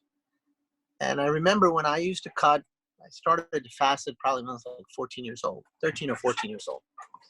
And I did what was called cutting on the fly and designing a lot as I was cutting the stone. And I recall when I was 14, 15, 16, and having cut many stones, it wasn't where I was cutting a stone a day. I would literally cut 8, 10 stones in a day if I sat down. But I took those stones to other people in the industry. And I remember going to one guy who was, a significant dealer at the time, and I was a young kid. And he looked at what I cut, and he looked at the stone, and he said, Farooq, what'd you do? I said, well, what do you mean? He said, man, you screwed this all up. I said, screwed it up? What do you mean? He goes, man, this isn't a round. It's not an oval. So the mindset at that time, which is 30 years ago almost, was this is what a cut stone is supposed to look like, commercial standardized, or these shapes. And now I look at many artists in the industry who cut like that, and they're praised in the industry. So I came from this background where I have a whole bunch of stones still from that era, and I was literally insulted as a kid because of not fitting this mold of what was expected as far as the cutting went. Yeah. And that's totally changed. Yeah. So I think that is the future. I don't see that as changing. Augmented reality. I think that even me, someone who moved away from that foundation of starting in cut stones and who's a lover of rough right now, and even crystals, when I look at some cut stones and people put these videos that really, it's kind of like exactly how it would look in your hands. I mean, forget augmented reality. You can have videos that are just that good right now, you know, where it's so realistic, you can actually make an assessment based on a video. I mean, having started a relationship and established a relationship with a source and being a dealer, and you're dealing with this individual, you guys come to some kind of agreement, not in a literal written way, but mentally, on what to expect based on what's communicated, right? Mm-hmm. So if I tell you, hey, Jay, I'm going to send you 2 to 4 gram multicolored tourmalines, and they're going to be clean stone, should cut, well, or whatever, you got an expectation based on what has transpired between us in the past. So I think in situations like that, it's much easier. But in terms of end user and the last kind of client situation, the ultimate client, it's going to be more complicated. Yeah. Do I think it's feasible at this point? Oh yeah. I mean, I don't know where the problems come in, because I mean, in some ways, you know, as Simon said, that it would be more difficult for $25,000 to 100,000 or $500,000 or $1 million pieces. In some ways, I think it'd be easier. In some ways, I think it'd be more difficult. Easier, why? Because you're dealing with a client base that's very affluent in order to be selling those pieces, and they generally have money. Yeah, in this day and age, when we have people who have $100 billion to their name, for someone like that to say, hey, I want $1 million rock. I can actually see where they say, look, I have an appointment at this time. I have an appointment at this time. Just mail it to me. Yeah. Truly, because you know that's just how it is. They're making so much money, it doesn't really make a difference. Yeah. So in some ways, it is actually more feasible. But there are always those people that need to hold, you know, and it's like that with everything.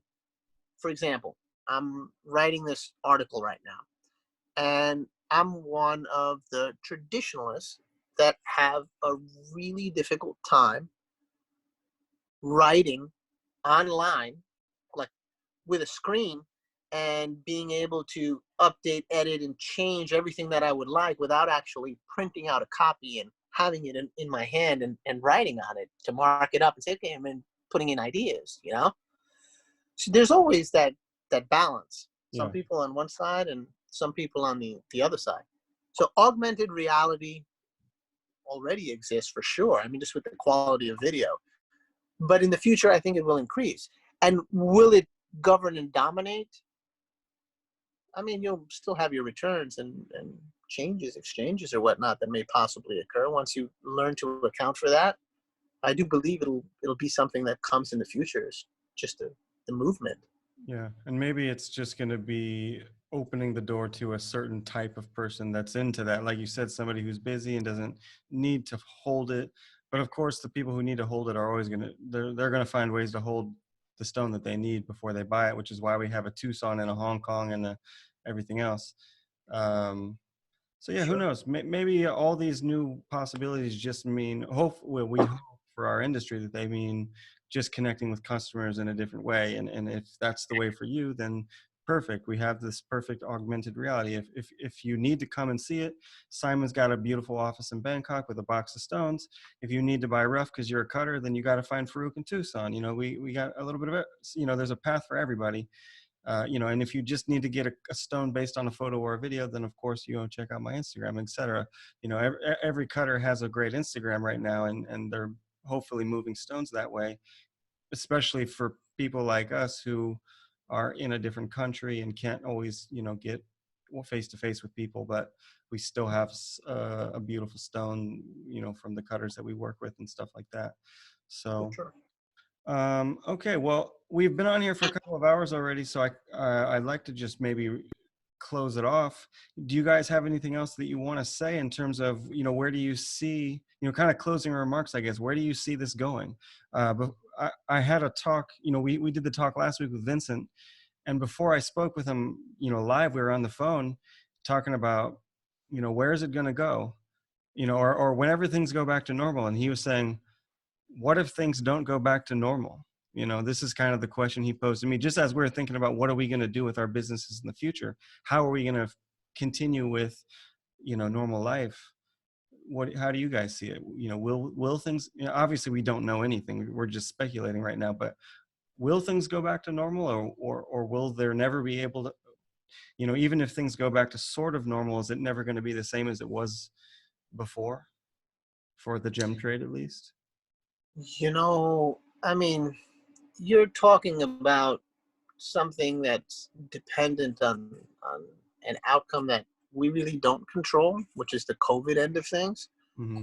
I think in some ways this may be the new normal, you know, kind of like how Asia shifted post SARS.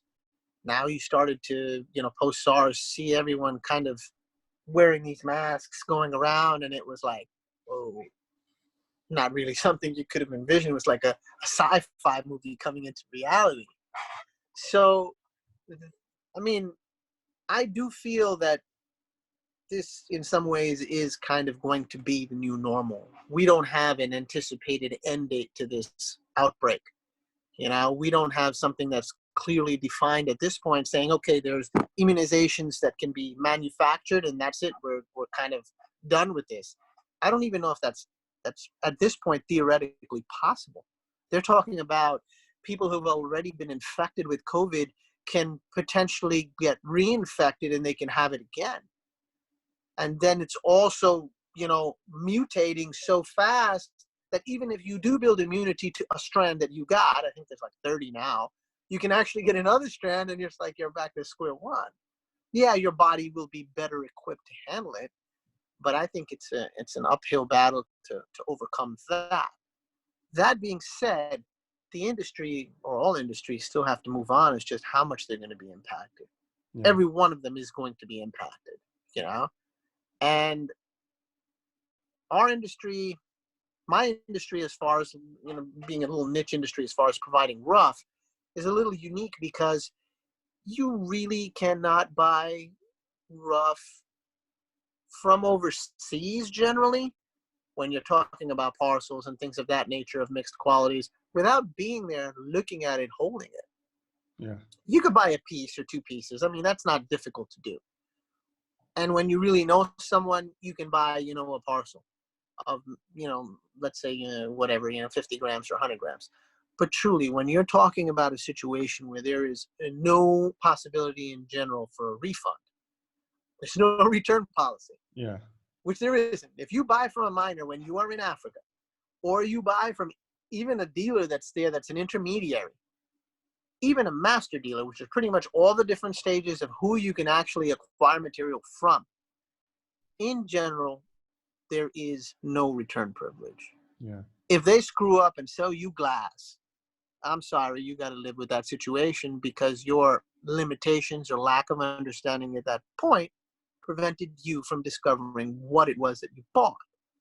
And there are, of course, some exceptions to this, but that's just the sad reality. It's buyer beware. Yeah, and as people who have done cutting and do cutting, we both know, and I'm sure Simon does too, you can't, rough is so complicated that you really can't look at it over video or photo. It just, you can't see everything, the inclusions, the color zoning, this and that. You can see a bit, but you can't really hedge a lot of money on a video about rough because you just can't see what's in there without looking at it. And you don't understand the color because you don't know what kind of light or phone screen whoever's sending it to you looks like. So I think that you can understand color to a degree and clarity, but when you're talking about a single stone, like there's the video quality right now is so good. If someone picked up a clean stone, when you know it's clean, there's no question of clarity. And he made a video of it and it's a good quality video. I think you could discern from there based on how he turns it around, the shape and particulars like that, yeah, you can make that decision. But a parcel. But when you talk, yeah, the math you have to do to buy a parcel, it would be impossible. You got a 6-figure parcel in front of you and it's 40% or 30% included.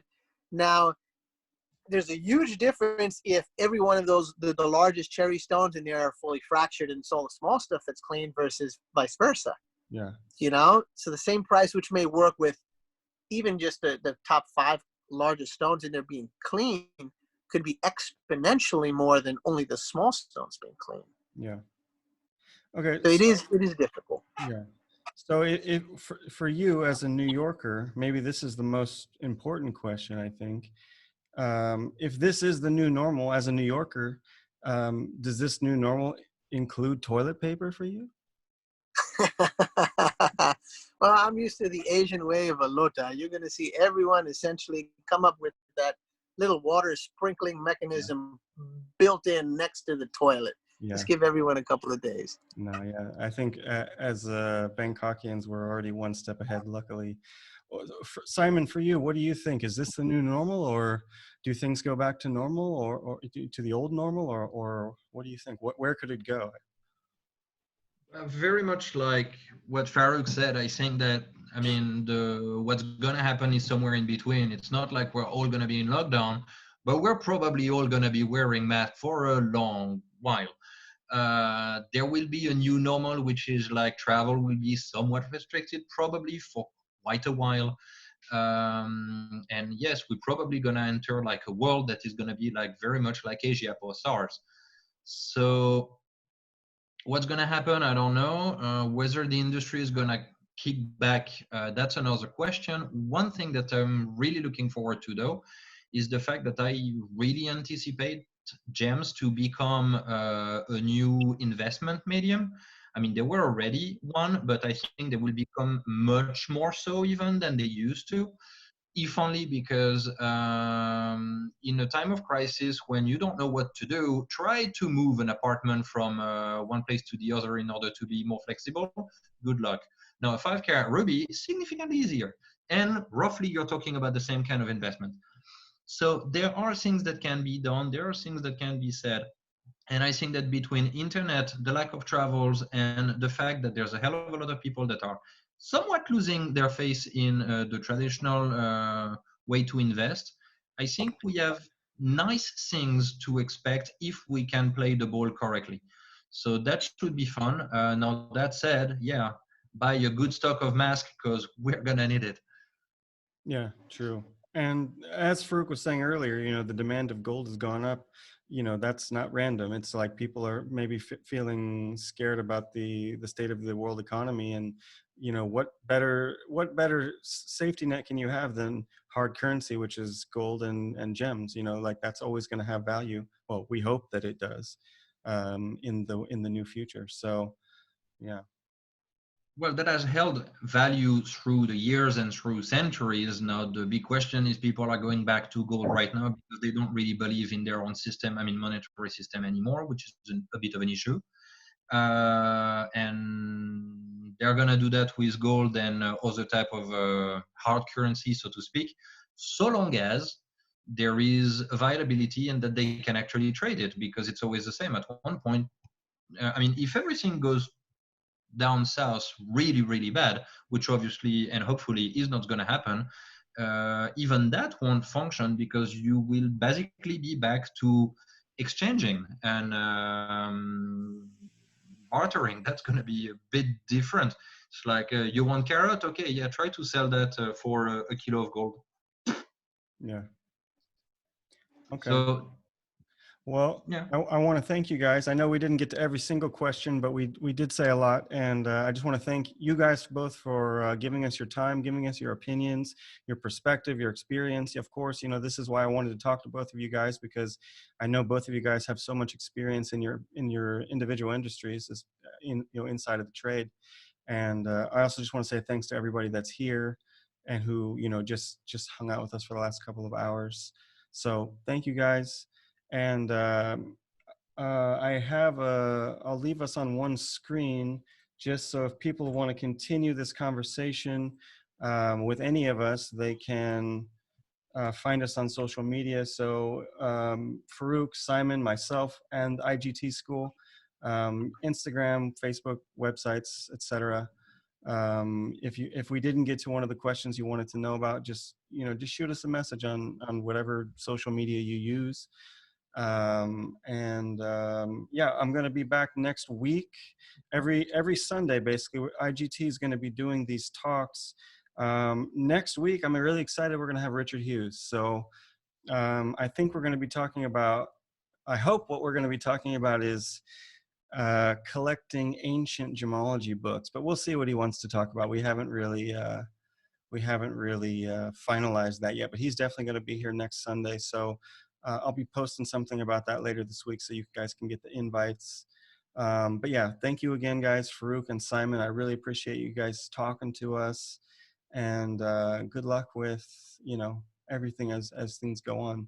Stay safe, keep wearing your mask, stay isolated for a while, at least, especially you, Farooq. I know you're in the middle of a wild mess. Yeah, I'd actually just like to say thanks to everyone. My apologies for not being able to answer all of the questions. Hopefully, next time I'll be a little bit better set up on a computer instead of, on a phone. So thanks to everyone that came, listened, and looking forward to hopefully doing something similar in the future. thanks a lot for having me, and see you guys again later. Okay. Cool. Well, Yeah. Thanks everyone, and thanks Justin for the invitation. no problem. And so we are going to sign off. Catch you guys next week, same time, for the IGT Sunday Conversation series. Later, guys. Take care. Ciao.